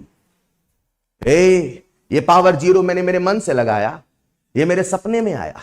बोलो इसे मैंने कैसे लगाया? सर एक्सपेरिमेंट करके लगाया। ये पावर मुझे क्या बता रही? ये पावर मुझे ये बता रही कि उस रिएक्शन की जो रफ्तार है वो नाइट्रोजन की कंसंट्रेशन पे डिपेंड नहीं करती। मतलब नाइट्रोजन कितना भी खरीद के भर दो, अमोनिया की रफ्तार बदलने वाली नहीं है। आपने अपने फैक्ट्री में मौजूद लोगों को खूब डांटा, बोले तुमने फालतू में नाइट्रोजन खरीद के मेरे पैसे बर्बाद करा दिए। जब नाइट्रोजन पे डिपेंड ही नहीं करता तो क्यों नाइट्रोजन खरीद रहे थे? Is this clear? उसी समय फिर आपने एक्सपेरिमेंट किया और एक्सपेरिमेंट किया हाइड्रोजन पे, तो आपने हाइड्रोजन की कंसंट्रेशन को भी दुगना किया। मान लो जैसे आपने हाइड्रोजन की कंसंट्रेशन को दुगना किया तो आपने ये ऑब्जर्व किया कि हाइड्रोजन की कंसंट्रेशन दुगना करने से रफ्तार दुगनी हो गई, तो आपने पावर लगा दिया 1। पावर 1 का मतलब है दुगना, तो दुगना 4 गुना 4 गुना। बोलो मेरे प्यारे बच्चों, ये पावर 1 मैंने मेरे मन से लगाया कि सपने में आया कि मैंने एक्सपेरिमेंट करके लगाया, तो मैं कह सकता हूं उस रिएक्शन की जो रफ्तार है वो नाइट्रोजन पे डिपेंड करती है, हाइड्रोजन पे डिपेंड करती है, और डिपेंड करने का तरीका कुछ ऐसा है। इसी एक्सपेरिमेंटल तरीके को कहा जाने लगा रेट लॉ। पूरी क्लास से एक सवाल पूछता हूं, सभी बच्चों से एक सवाल पूछता हूं, पूछ लो क्या? अरे पूछ लो क्या? ये जो रेट लॉ है ये ज्यादा सही इंफॉर्मेशन देगा कि लोमा? लॉ ऑफ मास एक्शन से हमें ज्यादा एक्यूरेट इंफॉर्मेशन मिलेगी कि रेट लॉ से? रेट लॉ से। एक्सपेरिमेंटल कौन है? Rate law. रियलिस्टिक बातों पे आधारित कौन है? Rate law. सही रफ्तार कौन बताएगा? Rate law. रेट लॉ हमें क्या बता रहा है? हाइड्रोजन की पावर 1। अरे आज हाइड्रोजन की पावर 1 आई, वो मैंने मेरे मन से लिखा कि मैंने एक्सपेरिमेंट से लिखा। सर एक्सपेरिमेंट से लिखा, अगर वो एक्सपेरिमेंट से लिखा तो एक्सपेरिमेंट से 2 भी तो आ सकता था, एक्सपेरिमेंट से 3 भी तो आ सकता था, एक्सपेरिमेंट से हाफ भी तो आ सकता था। यानी ये जो पावर है यहां कितना आएगा ये मेरे कंट्रोल में नहीं है, ये उस रिएक्शन का स्वभाव है, ये उस रिएक्शन का नेचर है, ये पावर कितना आएगा। और इसी प्रोपोर्शनैलिटी पावर को कहा जाने लगा ऑर्डर, कहा जाने लगा order. Is this clear? Is this clear? यानी प्यारे बच्चों, आज अगर मैं ऐसा समझाऊं कि हमारे सामने अमोनिया है और अमोनिया की रिएक्शन लिखी है, N2 + 3H2 से बना 2NH3, तो हमने इसका रेट लॉ एक्सपेरिमेंट करके लिखा N2 की पावर 0 × H2 की पावर 1। बताओ प्यारे बच्चों, यहां पावर 0 है, यहां स्टोइशियोमेट्री 1, यानी वो स्टोइशियोमेट्री के बराबर है, कोई जरूरी नहीं है। अरे ये सब तो एक्सपेरिमेंट पे डिपेंड करता है। क्या पता एक्सपेरिमेंट करने के बाद यहां 1 आता, क्या पता एक्सपेरिमेंट करने के बाद यहां क्या आता। मैं तो मात्र एज्यूम कर रहा हूं, मैं तो मात्र ये मान के पढ़ा रहा हूं कि हमने एक्सपेरिमेंट किया तो पावर कितना आया? 0। यानी पावर 0 भी आ सकता है, पावर 1 भी आ सकता है। ये सब कुछ किस पे डिपेंड करता है? उस रिएक्शन के नेचर पे, जो हमें एक्सपेरिमेंट से पता चलेगा।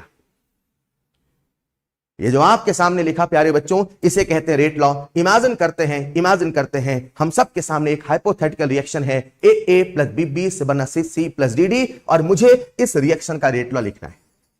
तो मैं कैसे लिखूंगा? Rate of reaction is proportional to reactant की power x into reactant B की पावर y। ये जो x और y है ये a और b के बराबर हो भी सकता है और नहीं भी हो सकता है। ये मेरे वश में नहीं है, ये मेरी कंट्रोल में नहीं है, ये सब कुछ एक्सपेरिमेंट पे डिपेंड करता है। Is this clear? और इसी पावर को कहा जाने लगा ऑर्डर, यानी ऑर्डर मात्र एक नंबर है, ऑर्डर मात्र एक प्रोपोर्शनैलिटी बताने का तरीका है। That's it.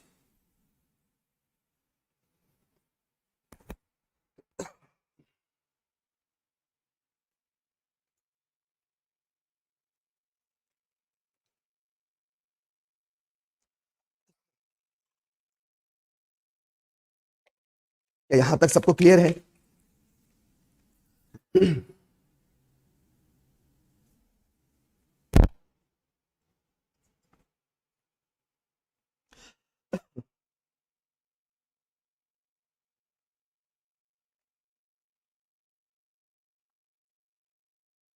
एक बच्चा मेरी बातों को ध्यान से सुन रहा था और वो कहता है, सर बाकी सब तो ठीक है, ये बताओ क्या हमें बार बार सवाल करने के लिए एक्सपेरिमेंट करना होगा?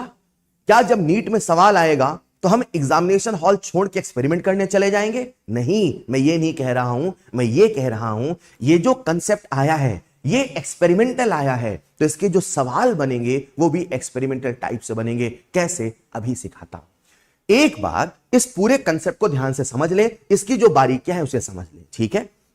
ये जो आपके सामने आया इसे हम रेट लॉ कहते हैं। पॉइंट नंबर 1, रेट लॉ में जो पावर है वो ऑर्डर कहलाती है।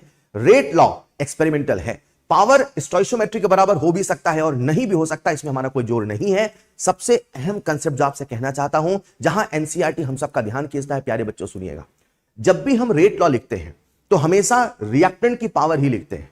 तो बच्चों के मन में एक अजम्पशन, एक कंसेप्ट आने लगता है कि रेट लॉ में केवल रिएक्टेंट ही आता है। जी नहीं साहब, रेट लॉ में हर वो चीज आ सकती है जिसके बदलने से रिएक्शन की रेट बदल सकती है। रेट लॉ में हर वो चीज आ सकती है जिसके बदलने से रिएक्शन की रेट बदल सकती है। यानी रेट लॉ में रिएक्टेंट के साथ साथ अगर प्रोडक्ट उसकी रफ्तार को डिसाइड कर रहा तो प्रोडक्ट भी आ सकता है, और अगर कैटलिस्ट डिसाइड कर रहा तो कैटलिस्ट भी आ सकता है। हां, यह बात अलग है कि उस लेवल पे हम न्यूमेरिकल्स, उस लेवल पे हम सवाल नहीं करते, मगर थ्योरेटिकल लेवल पे आपको पता होना चाहिए, in the expression of rate law sometime reactant, product, even catalyst can appear. लेकिन जब हम सवाल करेंगे तो सबसे पहले रिएक्टेंट ही लिखेंगे और उसी से हम रेट लॉ को लिखेंगे। रिएक्टेंट ए की पावर x, रिएक्टेंट बी की पावर y। बच्चों अब सवाल है कि सर हम इसे कैसे करें, इस पे सवाल कैसे बनते हैं? तो प्यारे बच्चों यहां तक अगर आपको क्लियर है तो मैं आपको बता दूं, आज रेट लॉ में हमने कंसंट्रेशन लिखा है, हम यहां पे कंसंट्रेशन जगह प्रेशर भी लिख सकते हैं। आइए प्यारे बच्चों एक छोटे से कंसेप्ट को समझते हैं जो बार बार मैं कह रहा हूं, दैट इज ऑर्डर। आखिरी ऑर्डर है क्या?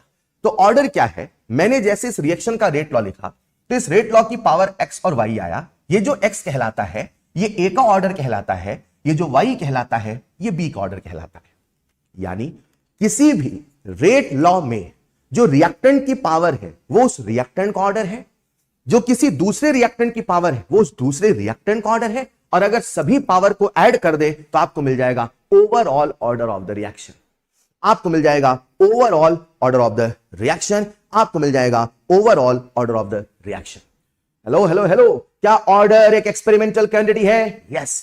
क्या ऑर्डर एक प्रोपोर्शनैलिटी है? यस। क्या ऑर्डर हमें बताता है रिएक्शन होने का तरीका? यस। अगर ऑर्डर 0 है, इसका ये फील है, इसका ये मतलब है कि कंसंट्रेशन पे रफ्तार डिपेंड नहीं करता, कितना भी रिएक्टेंट मिला दो रफ्तार बदलने वाला नहीं है। लेकिन अगर ऑर्डर 1 है, इसका यह मतलब है कंसंट्रेशन 2 गुना तो रफ्तार भी 2 गुना, कंसंट्रेशन 4 गुना तो रफ्तार भी 4 गुना। जैसा होगा ऑर्डर वैसा कंसंट्रेशन के बदलने से रफ्तार बदलेगा। यह आपके दिमाग में सेट हुआ कि नहीं हुआ? बोलो प्यारे बच्चों, बोलो प्यारे बच्चों। अरे वाह साहब, बहुत बढ़िया। तो इस प्रकार से मैं कह सकता हूं कि जो ऑर्डर है वो मात्र एक नंबर है, यानी जो नंबर है वो जीरो हो सकता है, वो नंबर पॉजिटिव हो सकता है, वो नंबर निगेटिव हो सकता है, वो नंबर फ्रैक्शन हो सकता है। अब जो कहने वाला हूं बहुत ध्यान सुनिएगा, इसमें एक छोटा सा एरर है। एरर क्या है सुनिएगा। क्या सभी बच्चे ध्यान सुन रहे हैं? एक्स और वाई, क्या बोला मैंने? एक्स और वाई, जो कि ए का ऑर्डर है, जो कि बी का ऑर्डर है। तो जो एक्स और वाई है वो जीरो हो सकता है, वो पॉजिटिव हो सकता है, वो फ्रैक्शनल हो सकता है, वो निगेटिव हो सकता है। लेकिन मेरे प्यारे बच्चों याद रखना, जो ओवरऑल ऑर्डर है वो सब कुछ हो सकता है, बस ओवरऑल ऑर्डर, मैं यहां वर्ड लिख रहा हूं, ओवरऑल ऑर्डर वो निगेटिव नहीं हो सकता है, वो निगेटिव नहीं हो सकता है। आप अभी नीट के पहले इसे एज अ थ्योरी दिमाग में सेट कर ले कि किसी के रिस्पेक्ट में ऑर्डर तो कुछ भी हो सकता है, लेकिन ओवरऑल ऑर्डर निगेटिव होने वाला नहीं है। ऑर्डर महज एक नंबर है, महज एक प्रोपोर्शनलिटी का नंबर है, एक एक्सपेरिमेंटल क्वांटिटी है। ठीक है, अब ये जो प्रोपोर्शनलिटी है हम इसे हटाते हैं। जैसे ही प्रोपोर्शनलिटी को हटाते हैं वैसे ही प्यारे बच्चों हम एक कांस्टेंट लगाते हैं। तो प्रोपोर्शनलिटी को हटाया, हमने कांस्टेंट लगाया। इस कांस्टेंट का नाम, दुनिया वालों, इस कांस्टेंट का नाम रखा गया, इस कांस्टेंट का नाम रखा गया रेट कांस्टेंट, इस कांस्टेंट का नाम रखा गया वेलोसिटी कांस्टेंट, इस कांस्टेंट का नाम रखा गया specific reaction rate. Rate law है तो कांस्टेंट का नाम रेट कांस्टेंट है, समझ में आता है। लेकिन सर इसे स्पेसिफिक रिएक्शन रेट क्यों कहा गया? इसे ऐसे समझे प्यारे बच्चों, मेरे पास एक रिएक्शन है, लेट्स इमेजिन ए से बना बी, और मैंने इस रिएक्शन का रेट लॉ लिखा R बराबर के इंटू ए की पावर, लेट्स इमेजिन ए की पावर 1। ठीक है, यानी इस रिएक्शन का ऑर्डर कितना है? 1। तो अगर मैं कंसंट्रेशन को 1 ले लेता हूं, मतलब आपने रिएक्टेंट का कंसंट्रेशन कितना लिया? 1 यानी यूनिटी, यानी एक स्पेसिफिक कंडीशन की बात हो रही है। तो अगर कंसंट्रेशन 1 है, राइट, तो कंसंट्रेशन 1 है तो क्या R बराबर के नहीं होगा? यानी उस रिएक्शन का जो रेट कांस्टेंट है, वो रेट कांस्टेंट है, वो रेट के बराबर हो गया, हमेशा नहीं, एक स्पेसिफिक कंडीशन पे। ये वही वाली बात है जैसे मैंने इलेक्ट्रोकेमिस्ट्री पढ़ाया था, स्पेसिफिक कंडक्टेंस, जो कि कंडक्टिविटी था, जो कि कंडक्टेंस ही था मगर 1 सेंटीमीटर क्यूब का। यानी अगर कभी कंसंट्रेशन 1 मोलर है तो 1 मोलर में जो रिएक्शन की रफ्तार है, अरे वही रेट कांस्टेंट के बराबर है, इसीलिए उसको बोलते हैं स्पेसिफिक कंडीशन वाला reaction rate. Is this clear? Is this clear? Is this clear? Alright, तो मेरे प्यारे बच्चों एक छोटा सा कंसेप्ट सिखा रहा हूं और इसी कंसेप्ट को सिखाते सिखाते इस पूरे चैप्टर में आगे बढ़ेंगे। एंड द कंसेप्ट इज, किसी भी रिएक्शन का अपना रेट होता है, किसी भी रिएक्शन का अपना रेट होता है। सभी बच्चे सुनिएगा, किसी भी रिएक्शन का अपना रेट होता है। अरे रिएक्शन का रेट, उसके पहले रिएक्टेंट का रेट होता है, उसके पहले प्रोडक्ट का रेट होता है। किसी के जाने की रफ्तार, किसी के आने की रफ्तार, पूरे रिएक्शन की रफ्तार, हर रिएक्शन की रफ्तार होती है। रफ्तार लिखने के हमारे सामने 3 कंसेप्ट आ चुके हैं। एक है स्टोइचियोमेट्री वाला, एक है लोमा जो कि थ्योरेटिकल है, और एक है सबसे नायाब, सबसे एक्यूरेट, सबसे एक्सपेरिमेंटल, जिसका नाम रेट लॉ है। रेट लॉ से भी रेट ऑफ रिएक्शन निकाला जाता है। उस रेट लॉ के एक्सप्रेशन में जो रेट कांस्टेंट आता है, याद रखना वो केवल केवल केवल 3 ही चीजों पर डिपेंड करता है, चौथा कोई पैमाना नहीं है। बहुत सारे सवाल आते हैं और आपको कंफ्यूज करते हैं और आप अक्सर सवालों का जवाब गलत देते हैं। दिमाग में सेट करना मेरे प्यारे बच्चों, दिमाग में सेट कर लेना कि जो रेट कांस्टेंट है वो केवल 3 चीजों पर डिपेंड करता है। एक है रिएक्शन, एक है टेम्परेचर और एक है कैटलिस्ट। जैसे जैसे मैं इस चैप्टर में आगे बढ़ूंगा आपको याद कराऊंगा आखिर यही 3 चीजें क्यों हैं, लेकिन अभी फिलहाल याद हो जाने चाहिए कि जो रेट कांस्टेंट है वो किसी भी रिएक्शन के लिए यूनिक होता है और वो केवल इन्हीं टोटल 3 फैक्टर पर डिपेंड करता है। रिएक्शन बदलोगे तो के बदलेगा, टेम्परेचर बदलोगे तो के बदलेगा, अगर कैटलिस्ट का इस्तेमाल करेंगे तो के बदलेगा। इन तीनों के अलावा कोई चौथा पैमाना नहीं है। सवाल आपको घुमाएगा, सवाल आपको कंसंट्रेशन बदलेगा, सवाल आपका प्रेशर बदलेगा, सवाल में बर्तन बदलेगा, साइज बदलेगा, फलाना ढिमकाना सब कुछ बदलेगा। तो याद रखना प्यारे बच्चों, इन तीनों के अलावा चौथा कोई पैमाना नहीं है। कंसंट्रेशन के बदलने से, प्रेशर के बदलने से, हवाओं के, फिजाओं के, बर्तन के बदलने से के बदलने वाला नहीं है। मात्र 3 पैमाने हैं के को बदलने के, एक रिएक्शन है, एक टेम्परेचर है और एक कैटलिस्ट है। Is this clear? सर कैसे बदलता है? सिखाते चलूंगा, बताते चलूंगा। अभी याद रखना ये जो रेट लॉ है, इसमें जो रेट कांस्टेंट है ये बहुत यूनिक है। तो प्यारे बच्चों एक बार इस टॉपिक में फिर से लौटिए। रेट कांस्टेंट को भी थोड़ा सा साइड करते हैं। बस इतना समझना कि हर रिएक्शन का अपना ऑर्डर होगा। इस रिएक्शन की रफ्तार कैसी होगी ये ऑर्डर डिसाइड करेगा, और जैसी उसकी रफ्तार होगी वैसा ही उसमें रिएक्टेंट के खत्म होने की रफ्तार होगी, प्रोडक्ट के बनने की रफ्तार होगी। किसी भी रिएक्शन की रफ्तार को अगर आप समझना चाहते हैं तो आपको ऑर्डर को समझना पड़ेगा। तो जैसा मैंने कहा, order can be 0, order can be 1, order can be even fractional. ये जो ऑर्डर होता है प्यारे बच्चों, ऑर्डर के बदलने से रेट कांस्टेंट की यूनिट बदल जाती है। जब हम ऑर्डर के सवाल करेंगे ना, तो ऑर्डर के सवालों में अक्सर आपको ये सबसे पहले पहचानना होगा कि इस रिएक्शन का ऑर्डर क्या है। रिएक्शन का ऑर्डर पहचानने के कई तरीके, उनमें से एक सबसे नायाब तरीका है रेट कांस्टेंट की यूनिट। रेट कांस्टेंट तीन ही चीजों पे डिपेंड करता है।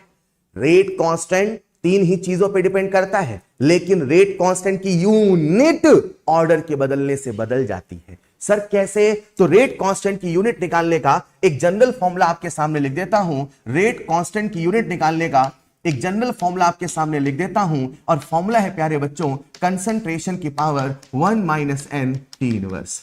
1 माइनस एन टी इनवर्स, जहां पे n का मतलब है ऑर्डर ऑफ द रिएक्शन, जहां पे n का मतलब है ऑर्डर ऑफ द रिएक्शन। मेरे प्यारे बच्चों, आप सब पढ़ाई तो कर रहे हैं ना, दुनिया भर की बातों में तो नहीं लगे हैं। हेलो, एनर्जी बहुत पावरफुल होती है ना, बहुत पावरफुल होती है। मतलब कहते हैं कि बिलीव बहुत पावरफुल है। मैं कुछ क्यों कह रहा हूं समझिएगा। अगर बिलीव है तो पत्थर में भी भगवान नजर आता है, और बिलीव नहीं है तो फिर पत्थर पत्थर ही नजर आता है। और वो बिलीव ही है हमें जो जीतता है, हमें जिताता है। बिलीव करिए, मेहनत पे, नेगेटिव एनर्जी से दूर रहिए, नेगेटिव चीजों से दूर रहिए। प्लीज प्यारे बच्चों, पूरा समय, पूरी एनर्जी अपने आने वाले एग्जाम पे दीजिए।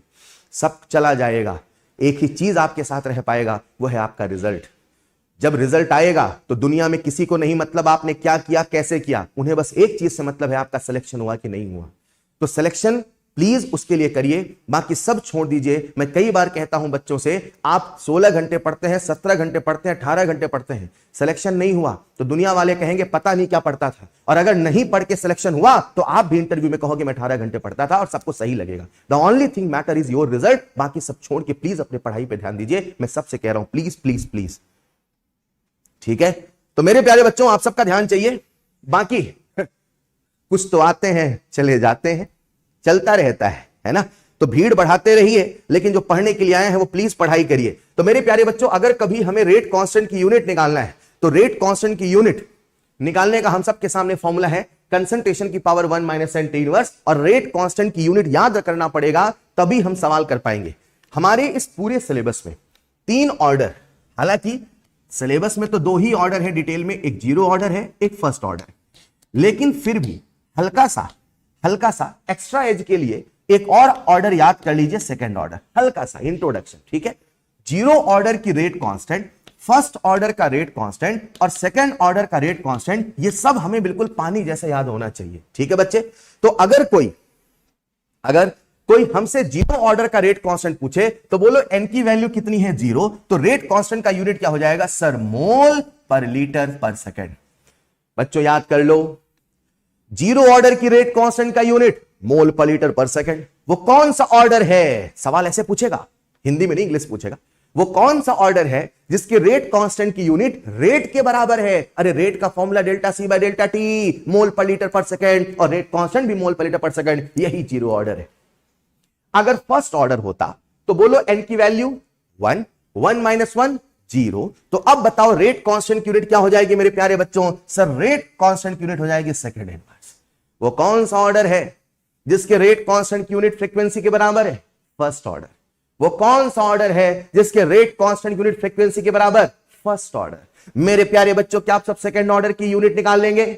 जरा एन की वैल्यू बताओ सर। 2, 1 minus 2 minus 1। तो मेरे प्यारे बच्चों रेट कांस्टेंट यूनिट का फॉर्मूला हो जाएगा mole minus 1 litre plus 1 second inverse. ये तीनों आपके टिप्स पे होना चाहिए। धीरे धीरे मैं आपको सब कुछ याद कराते जाऊंगा।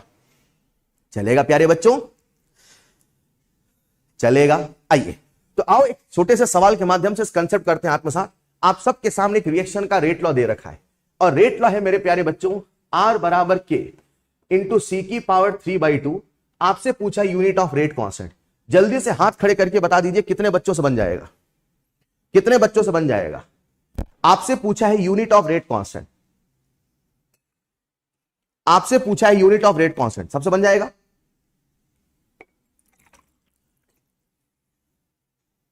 बन जाएगा ना लाला? Yes sir. कैसे करोगे बच्चे?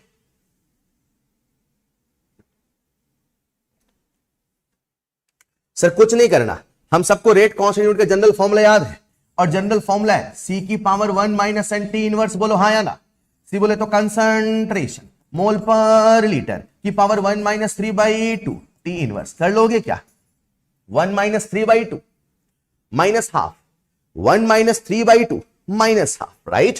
तो आपके सामने यूनिट आ जाएगा mole minus half, litre plus half, second inverse, minute inverse, जो भी ऑप्शन में होगा।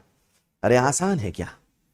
चलिए प्यारे बच्चों, आज हम अब जो सीखने वाले हैं that's a very very important concept इस चैप्टर। अभी मैं आपको क्या सिखा रहा था? सबसे पहले रेट सिखाया। तो रेट सिखाते सिखाते हम सबके सामने रेट लो आया।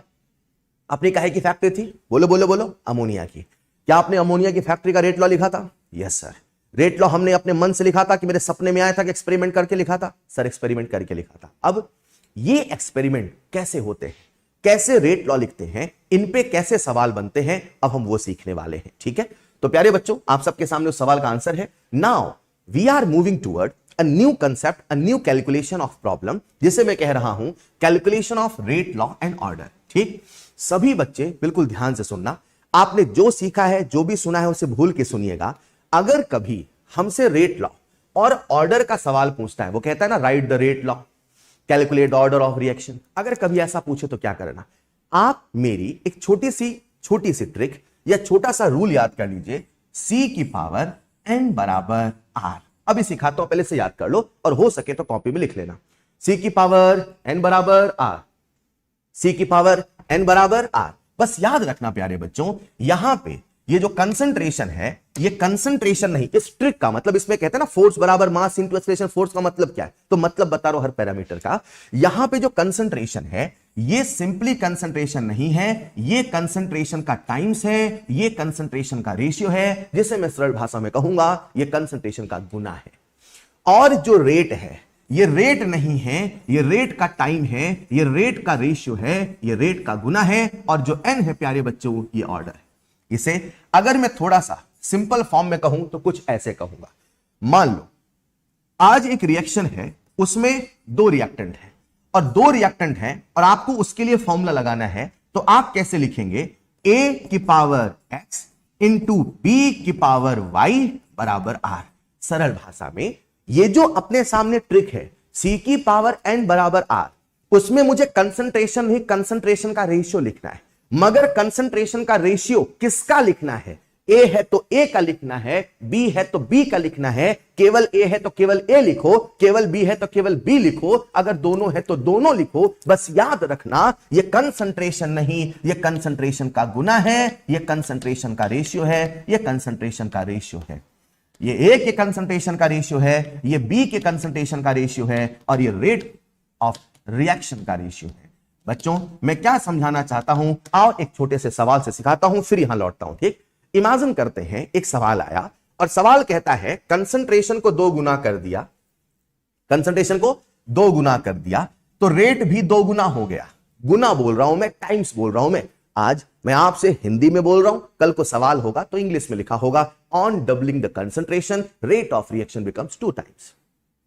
तो बच्चा ये समझे, अगर सवाल मुझसे कहता है कंसंट्रेशन 2 गुना हुआ और रेट भी 2 गुना हुआ, तो प्यारे बच्चों अगर आपसे ऑर्डर पूछे तो क्या आप सभी ऑर्डर बता देंगे? क्या आप सभी ऑर्डर बता देंगे? क्या आप सभी ऑर्डर बता देंगे? यस सर, यस सर, हाँ हम ऑर्डर बता देंगे। कैसे बताओगे प्यारे बच्चों? तो ऑर्डर बताने का अपने सामने एक नया तरीका है, C की पावर n बराबर R। हाँ मुझे पता है आज ये बहुत आसान सा कैलकुलेशन है, तो आपको ये फॉर्मूले लगाने की आवश्यकता नहीं है, लेकिन जब कैलकुलेशन कठिन होगा तो भी हम केवल इसी फॉर्मूले, इसी ट्रिक से आंसर देंगे। तो C की पावर n बराबर R, जहां ये कंसंट्रेशन ही कंसंट्रेशन का रेशियो है, तो आज कंसंट्रेशन कितने गुना है? सर 2 गुना। तो 2 की पावर n बराबर रेट कितने गुना है? 2 गुना। तो बताओ पावर क्या होगा? 1। यानी आप सब मुझे ऑर्डर बता सकते हैं 1 होना भी चाहिए। कंसंट्रेशन 2 गुना तो rate 2 Guna, order will be 1। लेकिन अगर प्रश्न हमसे कहता है कंसंट्रेशन को हमने किया 4 गुना और रेट हो चुका है 2 गुना, और आपसे पूछे ऑर्डर, तो बता दोगे? सर अपने को तो एक ही ट्रिक आती है, C की पावर n बराबर R, C की पावर n बराबर R। जरा मुझे बताइए कंसंट्रेशन कितने गुना? सर कंसंट्रेशन है 4 गुना। ऑर्डर हमें निकालना है। रेट कितने गुना है? 2 गुना। तो सोचो 4 की पावर क्या हो कि 2 बन जाए। तो बच्चा बता सकता है सर यहां पे जो पावर वो कितना है? हाँ या ना? क्या इस प्रकार से आप किसी का भी ऑर्डर निकाल सकते हैं? क्या इस प्रकार से आप किसी का भी ऑर्डर निकाल सकते हैं बच्चों? बोलो ना, निकाल सकते हैं? बिल्कुल निकाल सकते हैं। अगर आप ऑर्डर निकाल सकते हैं तो आओ मैं एक सवाल आपसे पूछता हूं। कंसंट्रेशन को हमने किया 4 गुना और रेट में कोई चेंज नहीं आया। कंसंट्रेशन को हमने किया 4 गुना और रेट में कोई चेंज नहीं आया। रेट में कोई चेंज नहीं आया। तो बताओ प्यारे बच्चों ऑर्डर कितना होगा? अपने को तो एक ही कंसेप्ट आता है, C की पावर n बराबर R। कंसंट्रेशन कितने गुना? 4 गुना। कंसंट्रेशन कितने गुना? 4 गुना। तो 4 की पावर n बराबर रेट कितने गुना? 1 गुना। तो 4 की पावर क्या हो कि 1 बन जाए? 4 की पावर क्या हो कि 1 बन जाए? 4 की पावर क्या हो कि 1 बन जाए? बिल्कुल सही, कुछ बच्चे जवाब दे रहे हैं ऑर्डर विल बी 0। यानी सर हम इस कंसेप्ट से दुनिया के सारे सवाल कर सकते हैं। अब सवाल कैसे फ्रेम होते वो सिखा रहा हूं। अभी मैंने केवल C की पावर n बराबर R, ये जो रूल ट्रिक फॉर्मूला है उसका मतलब बताया। अब उसमें न्यूमेरिकल में कैसे अप्लाई करना वो सिखा रहा हूं। क्या सब सीखने को तैयार है? तो आप सबके सामने एक सवाल है और ये सवाल मैं करके बताता हूं, आप सभी समझिएगा। एक रिएक्शन है A+B से बना प्रोडक्ट, रेट इज डबल। देखो एक्सपेरिमेंटल बातें कर रहा है, यही एक्सपेरिमेंट कहने का मतलब है। Rate is double when the concentration of B is double. मतलब एक्सपेरिमेंट नंबर 1 कहता है कि हमने B की कंसंट्रेशन को दोगुना किया।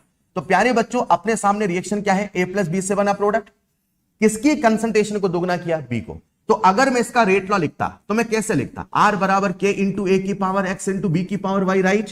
क्या उसने B की कंसंट्रेशन को दोगुना किया? तो मैं कहूंगा 2 की पावर Y, C की पावर N, और आज N की वैल्यू कितनी है? Y। B की बातें करें तो B में लगाना, A की बातें करें तो A में लगाना, A और B दोनों की बातें करें तो दोनों में लगाना। क्या? C की पावर N बराबर R। तो क्या आज 2 की पावर Y लिख दूं? यस। बताओ रेट कितने गुना? 2 गुना। तो क्या बच्चा मुझे Y निकाल लेगा? Yes sir. Y की वैल्यू कितनी आ चुकी है? 1। हाँ या ना? अब जरा पढ़ना एक्सपेरिमेंट नंबर 2। एक्सपेरिमेंट नंबर 2 कहता है and rate increase by a factor of 8। Rate कितने गुना हो गया? 8 गुना। कब? when the concentration of both reactant A and B are double। A को भी दुगुना किया, B को भी दुगुना किया तो रेट 8 गुना हो गया। सो इसका क्या मतलब है? अगर आप A को दुगुना कर रहे हैं यानी A की पावर X यानी 2 की पावर X, B को भी दुगुना कर रहे हैं यानी 2 की पावर Y, रेट कितने गुना है? 8 टाइम्स। जस्ट अभी हमने Y की वैल्यू को कैलकुलेट किया, दैट इज 1। आप इसको सिंप्लीफाई करेंगे तो 2 की पावर X बराबर 4, यानी X बराबर प्यारे बच्चों कितना आ चुका है? 2। तो आपके सामने X की वैल्यू आ गई, Y की वैल्यू आ गई। तो आप सभी प्यारे बच्चों इसे लिख सकते हैं रेट लॉ, R बराबर K इंटू A की पावर 2 इंटू B की पावर 1। क्या हम सबने रेट लॉ लिख लिया है? जरा चेक कर लो कौन सा आंसर होगा। आंसर ये होगा। सवाल ये बस नहीं सिखाना है, सवाल में मुझे आपको ये भी सिखाना है। अगर सवाल हमसे पूछता रेट लॉ, आ गया। अगर सवाल हमसे पूछता overall order of the reaction, what is the overall order of the reaction? 3। अगर सवाल हमसे पूछता what is the order of A? 2। What is the order of B? 1। अगर सवाल हमसे पूछता what is the unit of rate constant, कितने बच्चे निकाल सकते हैं? What is the unit of rate constant निकाल सकते हैं? सर ऑर्डर इसका कितना है? 3, और रेट कांस्टेंट की यूनिट का फॉर्मूला अपने को याद है, C की power 1 minus n T inverse. कर लोगे ना बच्चों? चलिए अब इसी प्रोफाइल का अगला सवाल। अब इस सवाल में, पहले सवाल में आपसे रेट लॉ निकलवाया, अब इस सवाल में आप देखना आपको रेट लॉ गिवन है। एक बार पढ़िए सवाल प्यारे बच्चों। अगर आप देखेंगे तो एक रिएक्शन है, रिएक्शन का रेट लॉ हमें ऑलरेडी गिवन, तो जो गिवन है उसे सच मानिए, उसे सच्चाई मानिए। और रेट लॉ गिवन है, find the effect on rate of reaction if. उसने हमसे कहा कि रेट ऑफ रिएक्शन पे क्या प्रभाव पड़ेगा यदि, तो हमें रेट ऑफ रिएक्शन पे इफेक्ट बताना है। कब बताना है एक एक समझते हैं। सबसे पहले उसने कहा concentration of both A and B R triple. तो भैया अपने को एक ही रिलेशन आता है, C की पावर n बराबर R। A का कंसंट्रेशन तो A में लगाइए, B का कंसंट्रेशन तो B में लगाइए, दोनों का कंसंट्रेशन तो दोनों में लगाइए। A और B को कितना किया? ट्रिपल। तो A की पावर 1, B की पावर 2, तो मैं कह दूंगा 3 की पावर 1 इंटू 3 की पावर 2 बराबर R। सर ये क्या है? ये रेट है कि रेट का गुना है? ये रेट है कि रेट का गुना है? सर ये रेट का गुना है। जरा मुझे बताइए रेट कितने टाइम्स आया? सर रेट आ चुका है 27 टाइम्स। ठीक है बच्चों, तो ऐसे सवालों में आपके एफर्ट मिनिमाइज हो जाते हैं अगर आप इस तरीके से चले। सवाल करने के और भी तरीके हैं, मैं मना नहीं कर रहा हूं, मगर ऐसा सोचोगे और अगर ये आपकी हैबिट में आ गया तो ऐसे सवाल बहुत आसानी से आपसे सॉल्व हो जाएंगे। अगर आप इसे समझ पाए हैं तो जरा सेकंड पार्ट करने की कोशिश करिए और सभी बच्चे जल्दी से मुझे सेकंड पार्ट का आंसर देने की कोशिश करें। बच्चों, आज उसने किसका प्रेशर आधा किया? हाफ का। लेकिन एक बात बताओ, आपके सामने जो रेट लॉ गिवन है, जो ROR बराबर K इंटू A की पावर 1 इंटू B की पावर 2 गिवन है, इस तो कंसंट्रेशन है। प्रेशर कैसे करोगे? सर सर सर, जहां कंसंट्रेशन है वहां प्रेशर भी लिखा जा सकता है। यही मैं आपको शुरू से कह रहा हूं, तो मैं कह सकता हूं R बराबर K into pressure of A की power 1 into pressure of B की पावर 2। Is this clear? अब जरा सोचो, हमने जो ये ट्रिक बनाया था C की पावर n बराबर R, ओ मेरे भाई, इसे मैं प्रेशर में भी तो लगा सकता हूं। बस प्रेशर में लिख लेना P की पावर n बराबर R। आज उसने इस सवाल में किसका प्रेशर आधा किया? केवल B का। तो केवल B में फॉर्मूला लगाइए, तो पार्शियल प्रेशर ऑफ B की पावर 2 बराबर रेट। B को कितना किया? आधा, तो हाफ की पावर 2, सॉरी मेरे ख्याल से B की पावर 2 है ना बच्चे? हाँ ठीक तो है, B की पावर 2, तो हाफ की पावर 2, हाफ की पावर 2 कितना आ जाएगा? 1/4। तो याद रखना ये रेट नहीं, ये रेट का गुना है, and answer is nothing but 1/4 times. जरा सभी बच्चे कमेंट बॉक्स में जल्दी से टाइप करके बता दें ये आपको क्लियर है कि नहीं है।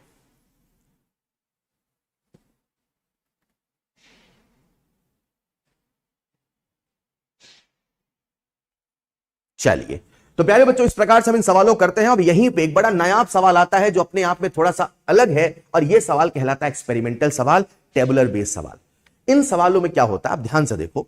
आप सबसे पहले ऐसे सवालों को करने के लिए इन वैल्यूज को ऑब्जर्व करो। ठीक है, यहां पे ए का कंसंट्रेशन गिवन है, यहां पे बी का कंसंट्रेशन गिवन है, और यहां ROR गिवन है। राइट, आपसे क्या पूछा है? आपसे पूछा ऑर्डर ऑफ द रिएक्शन। तो ऑर्डर तो तभी बता पाओगे जब रेट लॉ लिख पाओगे। हम पहले वाले सवाल में भी क्या लिख रहे थे? Rate law. इसमें भी क्या लिख रहे थे? Rate law. ये जो आपको मैंने तरीका सिखाया, क्या निकालने का तरीका सिखाया? ऑर्डर या रेट, ऑर्डर या रेट। ये पता तो ये निकाल लो, ये पता तो ये निकाल लो। नाउ द ट्विस्ट इज, अभी जो वैल्यूज आपके सामने लैंग्वेज के फॉर्म में लिखी रहती थी, अब वो लैंग्वेज के फॉर्म में नहीं है, अब वो टेबल के बेस पे है। अब इसे कैसे करें? तो ऐसे सवालों को करने के लिए आप एक छोटा सा नियम बना लो, C की पावर n बराबर R। सर ये तो वही था जो पहले था। हाँ, एक ही कंसेप्ट है। कैसे करना चाहते हैं, क्या सिखाना चाहता हूं, सुनिएगा। मैं इस सवाल को करने का सबसे पहले आपको ओरिजिनल मेथड बताता हूं।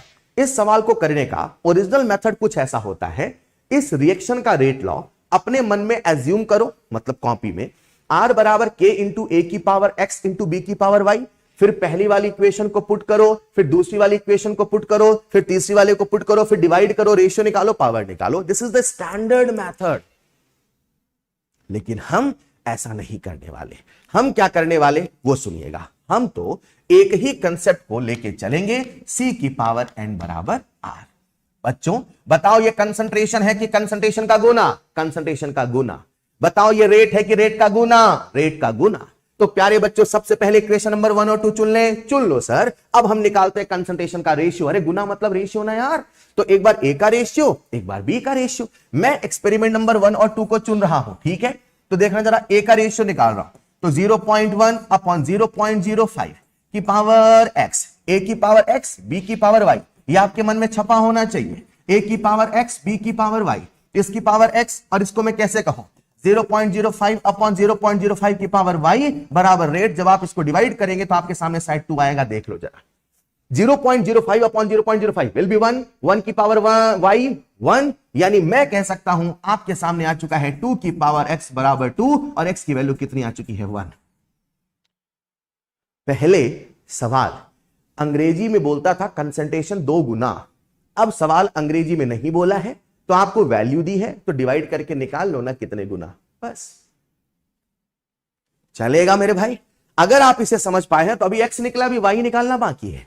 अब y निकालने के लिए मुझे अगली इक्वेशन का सिलेक्शन करना है।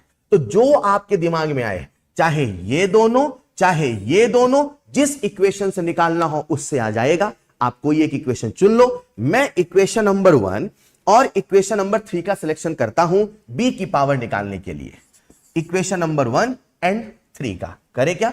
तो this by this, this by this, this by this, this by this, यानी 0.05 अपॉन 0.05 की पावर x इंटू 0.1 अपॉन 0.05 की power y is equal to 1.2 upon 1.2 comes out 1। Done है प्यारे बच्चों? बोलो ना यार, x की वैल्यू कितनी आ चुकी है? 1। दिस बाय दिस 1, 1 की पावर 1 1, दिस बाय दिस 2, यानी 2 की पावर y कितना आ चुका है? 1। तो सोचो y कितना होगा? Sir y will be 0। आप सबके सामने x आ गया, आप सबके सामने y आ गया, तो आप इसका रेट लॉ लिख सकते हैं r बराबर k इंटू a की पावर 1 इंटू b की पावर 0। देखो सही लिखा गया। मैंने आपके सामने इस सवाल को करने का असली तरीका बताया। इस सवाल को करने का मैंने जो तरीका बताया वो ये है। ये तरीका दुनिया के कठिन से कठिन सवाल में चलेगा। अगर सवाल कठिन होगा तो बस वहां कैलकुलेशन ज्यादा होगा, मगर कंसेप्ट यही होगा। अब जो कहने वाला हूं सभी बच्चे ध्यान सुनना, ना हम ये करने वाले ना हम ये करने वाले। हमारे नीट में जो सवाल आए हैं हम क्या करने वाले, लिसन केयरफुली। सबसे पहले वैल्यू को ऑब्जर्व करिए। सबसे पहले वैल्यू को ऑब्जर्व करिए। जब आप वैल्यू को ऑब्जर्व करेंगे तो इक्वेशन नंबर 1 2 में चलो पहले अपन a की पावर निकालते हैं। जिसकी पावर निकाल रहे हैं कोशिश करें उसकी वैल्यू तो बदले, लेकिन दूसरे वाले की वैल्यू ना बदले। पेन नहीं चलाना, पहले दिमाग चलाना। पहले वैल्यू को ऑब्जर्व करिए। तो जिसकी पावर निकाल रहे हैं सर a की, तो कोशिश करो a की वैल्यू बदले और b की वैल्यू ना बदले। डन है? तो a 0.05 से कितना हुआ? 0.1। तो क्या a का कंसंट्रेशन दुगुना हुआ? Yes sir. क्या b के कंसंट्रेशन में कोई चेंज नहीं है? Yes sir. कंसंट्रेशन दुगुना, कंसंट्रेशन दुगुना तो रेट भी दुगुना। कंसंट्रेशन दुगुना तो रेट भी दुगुना। कंसंट्रेशन दुगुना तो रेट भी दुगुना। Order will be 1। आप सीधे कह सकते थे सर, यानी हम कह सकते हैं जो a है a की पावर 1 है, यानी x की वैल्यू 1 है। एग्री? अब b की पावर निकालो। तो जिसकी पावर निकाल रहे हो कोशिश करो वो बदले और दूसरा वाला ना बदले। तो अब किसकी पावर निकालना है? b का। तो कोशिश करो b बदले, यानी आप कौन सा इक्वेशन ले ले?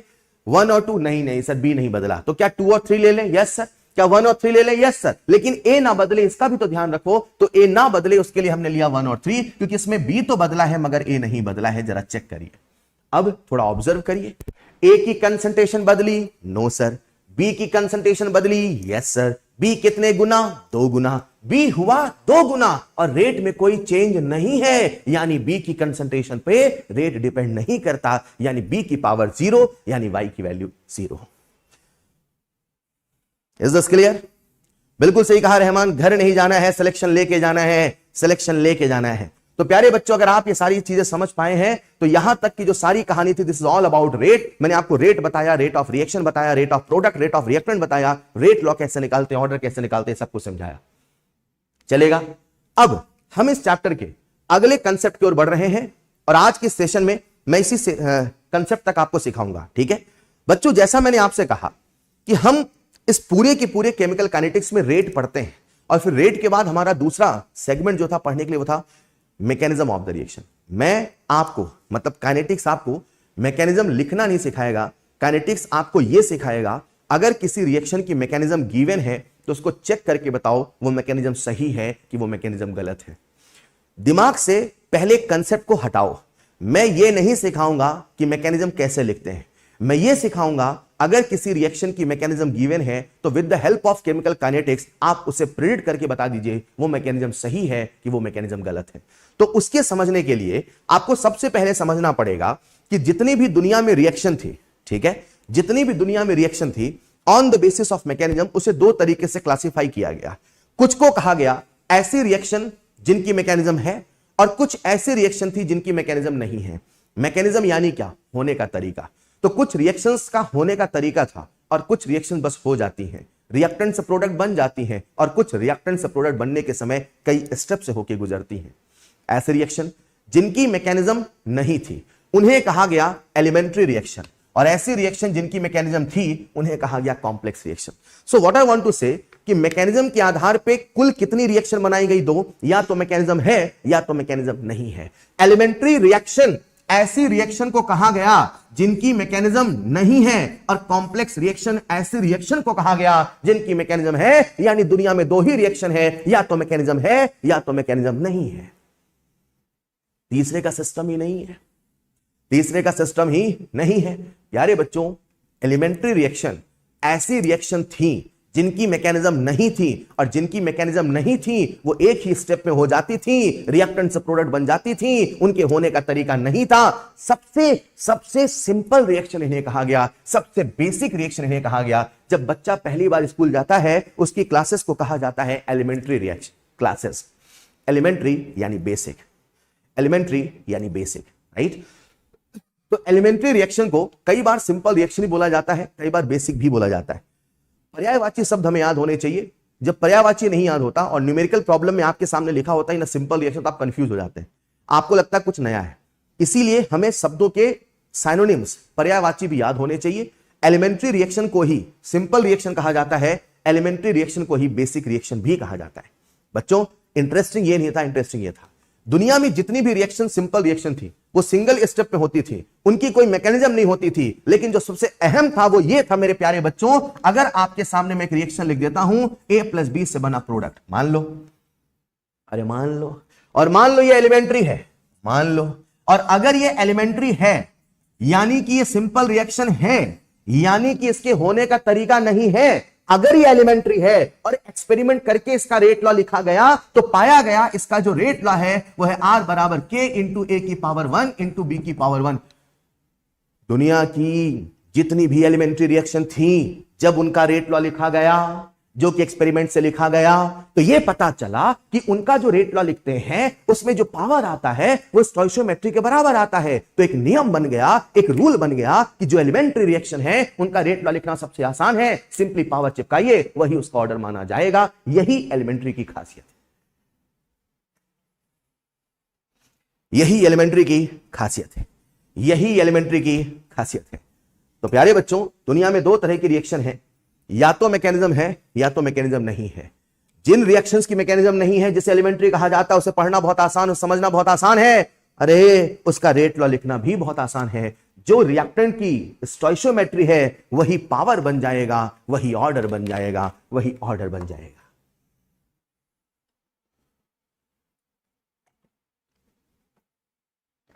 हेलो, क्या सभी बच्चे यहां तक समझ पा रहे हैं? प्यारे बच्चों, एक छोटा सा फैक्ट आपको बता रहा हूं जो कुछ ही देर में आपको सिखाते रहूंगा। अभी पहले इस फैक्ट को दिमाग में सेट करने की कोशिश करना, क्योंकि यहां पे खूब सारे थ्योरी के सवाल बनते हैं। फैक्ट क्या है? अगर कोई रिएक्शन जीरो ऑर्डर है और फ्रैक्शनल ऑर्डर है तो वो कभी भी एलिमेंट्री नहीं हो सकती।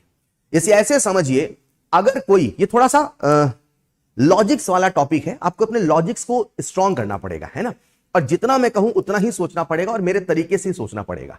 मैंने कहा एक जीरो ऑर्डर रिएक्शन एलिमेंट्री नहीं हो सकती, मैंने कहा एक जीरो ऑर्डर रिएक्शन एलिमेंट्री नहीं हो सकती। तो फिर बच्चा सोचे कि अगर जीरो ऑर्डर एलिमेंट्री नहीं तो फिर क्या है? दुनिया में दो ही रिएक्शन है, या तो एलिमेंट्री है तो कॉम्प्लेक्स है, और अगर जीरो एलिमेंट्री नहीं है तो प्यारे बच्चों उसके पास एक ही ऑप्शन, वो कॉम्प्लेक्स है। यानी अगर किसी रिएक्शन का ऑर्डर जीरो है जो कि एक्सपेरिमेंटल है, वो है तो वो है। हम इस सिलेबस में ये नहीं पढ़ते किसी का ऑर्डर जीरो क्यों है, हम ये पढ़ते उसका ऑर्डर जीरो है तो क्या क्या है। अगर किसी रिएक्शन का ऑर्डर जीरो है यानी कि उस रिएक्शन का ऑर्डर जीरो है, ये एक बात तो क्लियर है कि वो रिएक्शन एलिमेंट्री नहीं है, मतलब वो कॉम्प्लेक्स है, मतलब आई एम डैम श्योर वो मैकेनिज्म वाली रिएक्शन है। यानी अगर किसी रिएक्शन का ऑर्डर जीरो पता चल जाए तो फिर यह भी पता चल जाएगा कि पक्का ना पक्का उसका मैकेनिज्म होगा ही होगा। इन द सेम वे, अगर किसी रिएक्शन का ऑर्डर फ्रैक्शनल है तो समझ जाना उसका भी मैकेनिज्म होगा, because zero order and fractional order reaction can not be elementary, और एलिमेंट्री नहीं है तो एक ही ऑप्शन है, कॉम्प्लेक्स है। क्या समझ पा रहे हैं? क्या समझ पा रहे हैं? क्या समझ पा रहे हैं प्यारे बच्चों?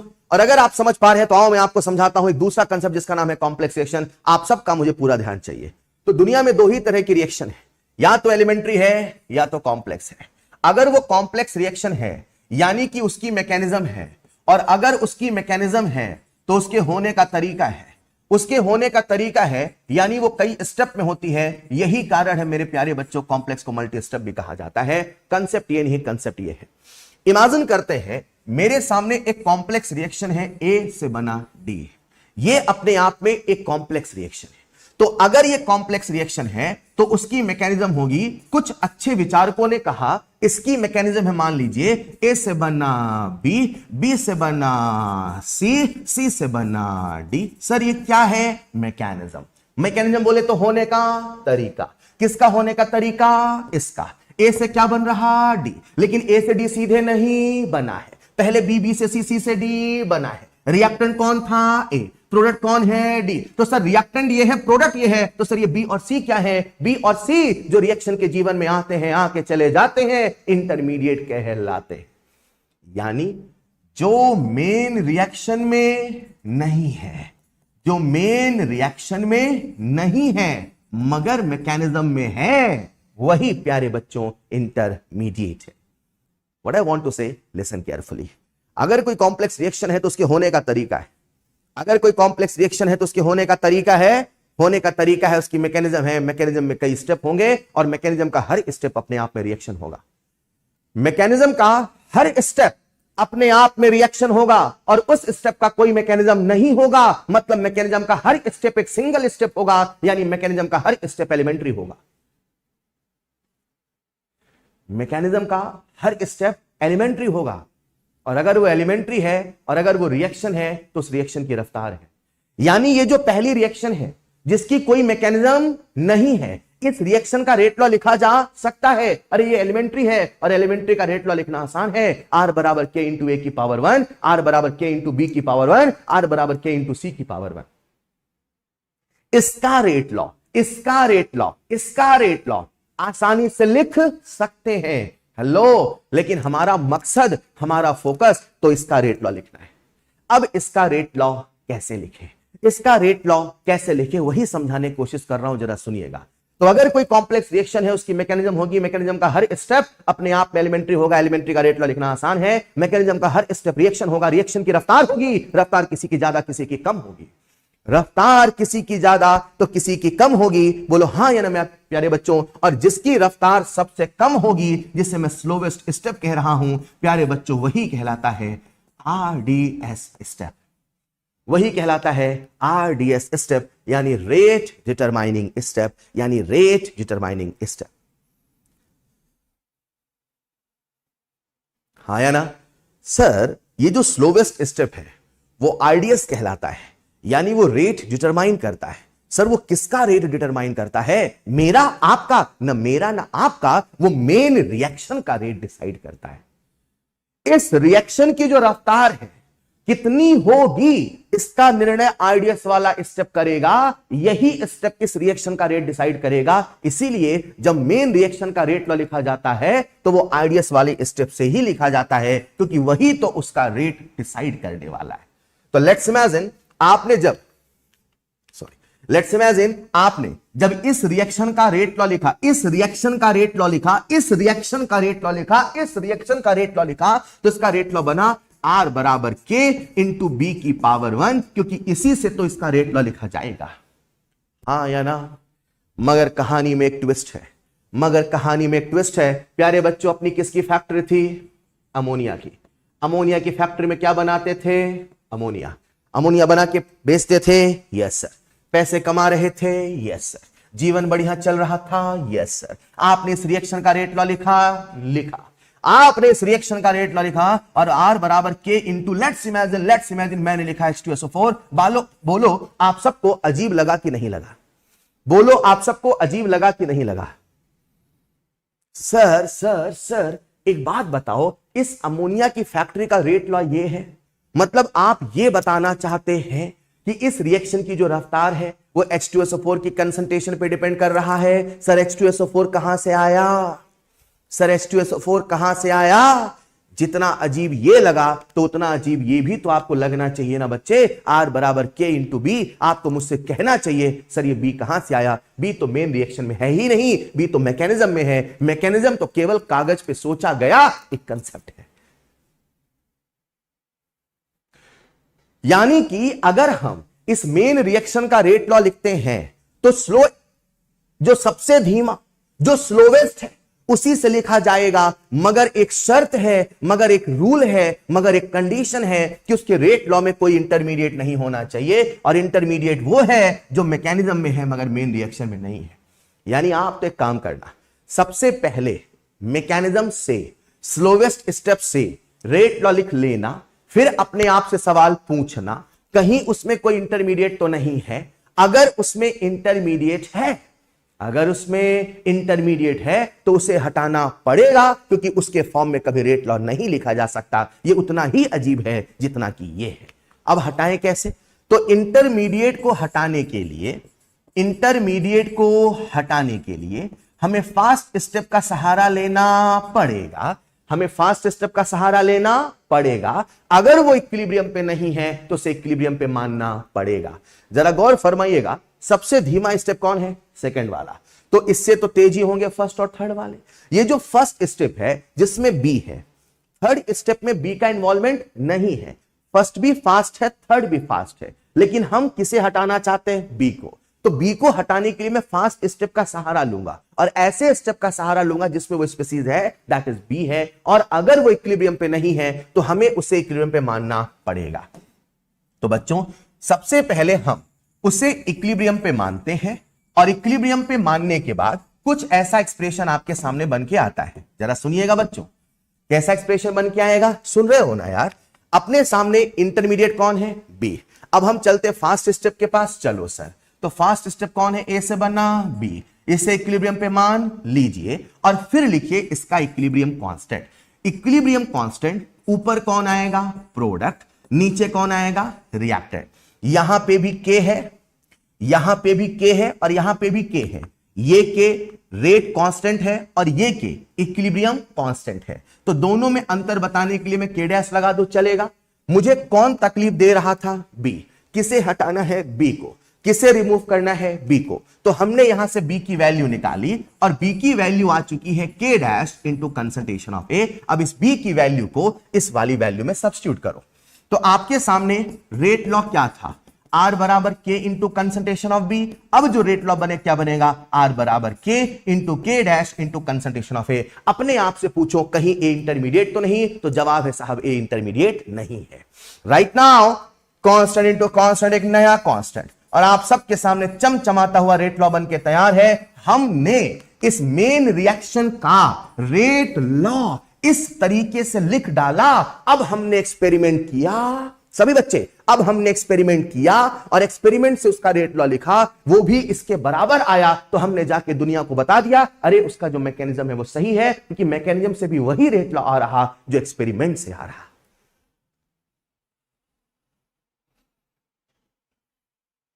यार ये फालतू के लोग क्यों आ जाते हैं यार, कमेंट करते रहते हैं। मत आया करो ना बेटा, क्या जरूरत है आपको पढ़ने की।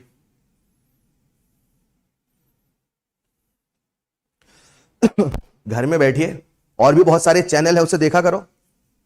यहां सीरियस लोग आया करिए प्लीज। चलिए, हाँ या ना? हाँ, वो कहते ना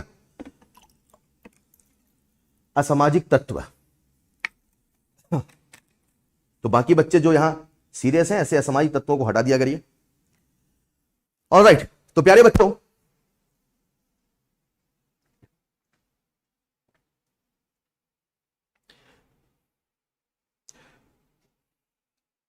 चलिए, कोटा सिटी लिख रहा है सर नोट्स कहां मिलेगा? सब कुछ मेरे टेलीग्राम चैनल पे है बच्चे।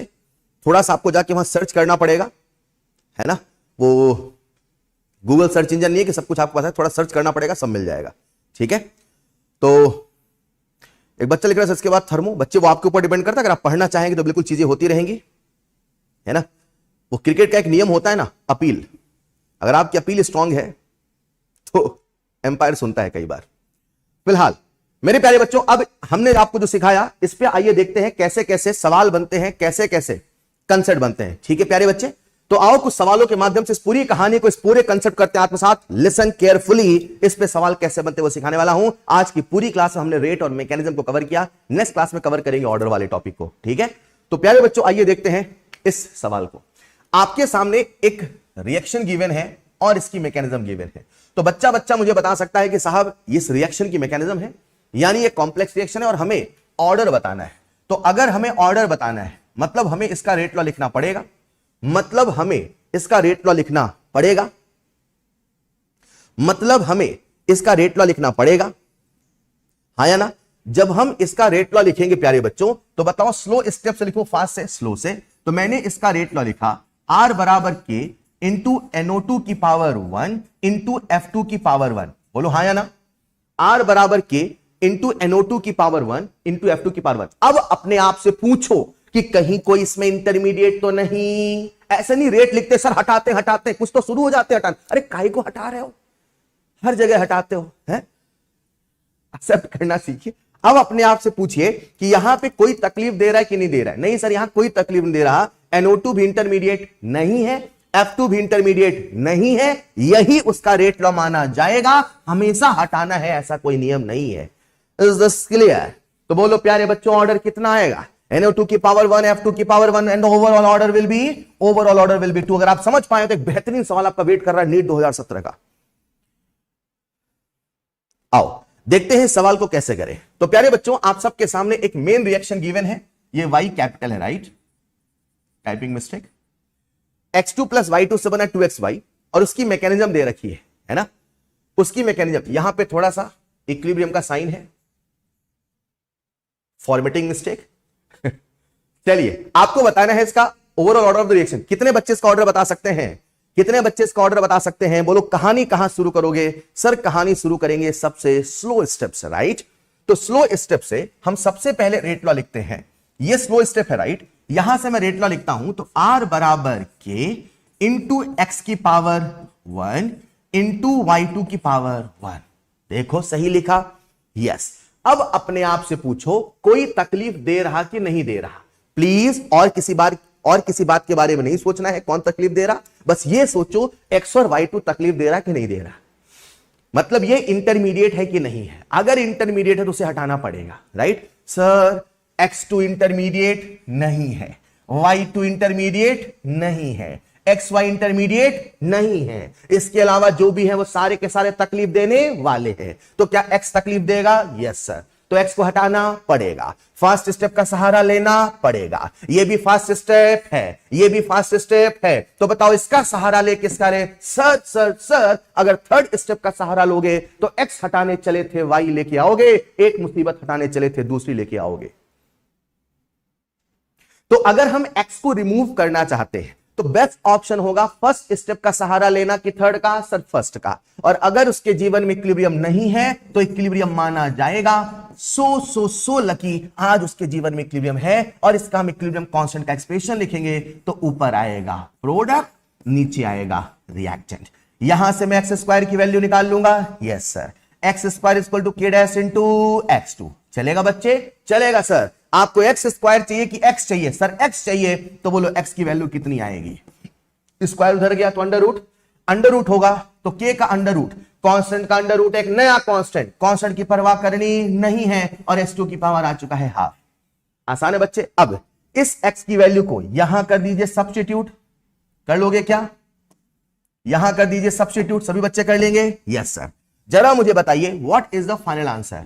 R बराबर के इंटू के डबल डैश इंटू x2 की पावर हाफ इंटू y2 की पावर 1। अब अपने आप से सवाल पूछो, क्या यहां पे कोई इंटरमीडिएट है? क्या यहां पे कोई इंटरमीडिएट है? क्या यहां पे कोई इंटरमीडिएट है? नहीं सर, अब कोई इंटरमीडिएट नहीं है तो कांस्टेंट इंटू कांस्टेंट, एक नया कांस्टेंट की परवाह करनी नहीं है और आपके सामने बन चुका है एक नया rate law. Now tell me what is overall order of the reaction? Sorry मैंने वहां हाफ लिख दिया, वो 1 है बेटे, है ना? What is the overall order of the reaction? बता दोगे क्या? तो ओवरऑल ऑर्डर कितना है प्यारे बच्चों? बताइए 1 plus half that is 1.5 is the answer.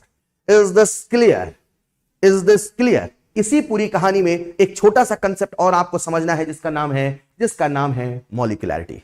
मॉलिक्यूलैरिटी का सिंपल सा मतलब क्या है पहले वो समझाता हूं, थोड़ा सा समझने की कोशिश करना, ठीक है बच्चों?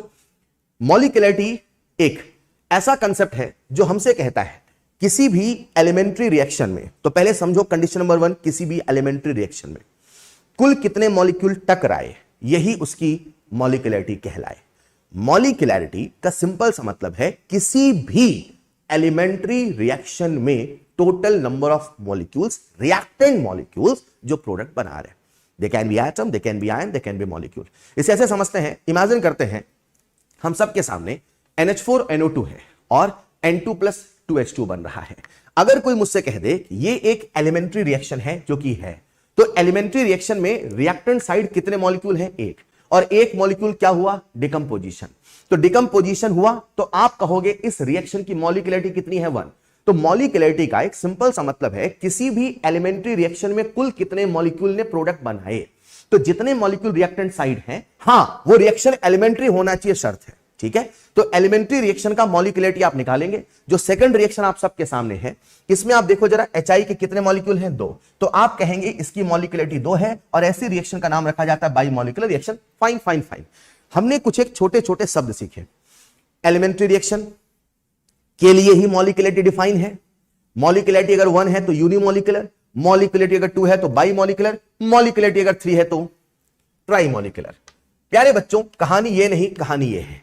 ये जो मॉलिक्यूलरिटी है जो हमें बताता है कुल कितने मॉलिक्यूल टकराए, कुल कितने मॉलिक्यूल टकराए और प्रोडक्ट बनाए।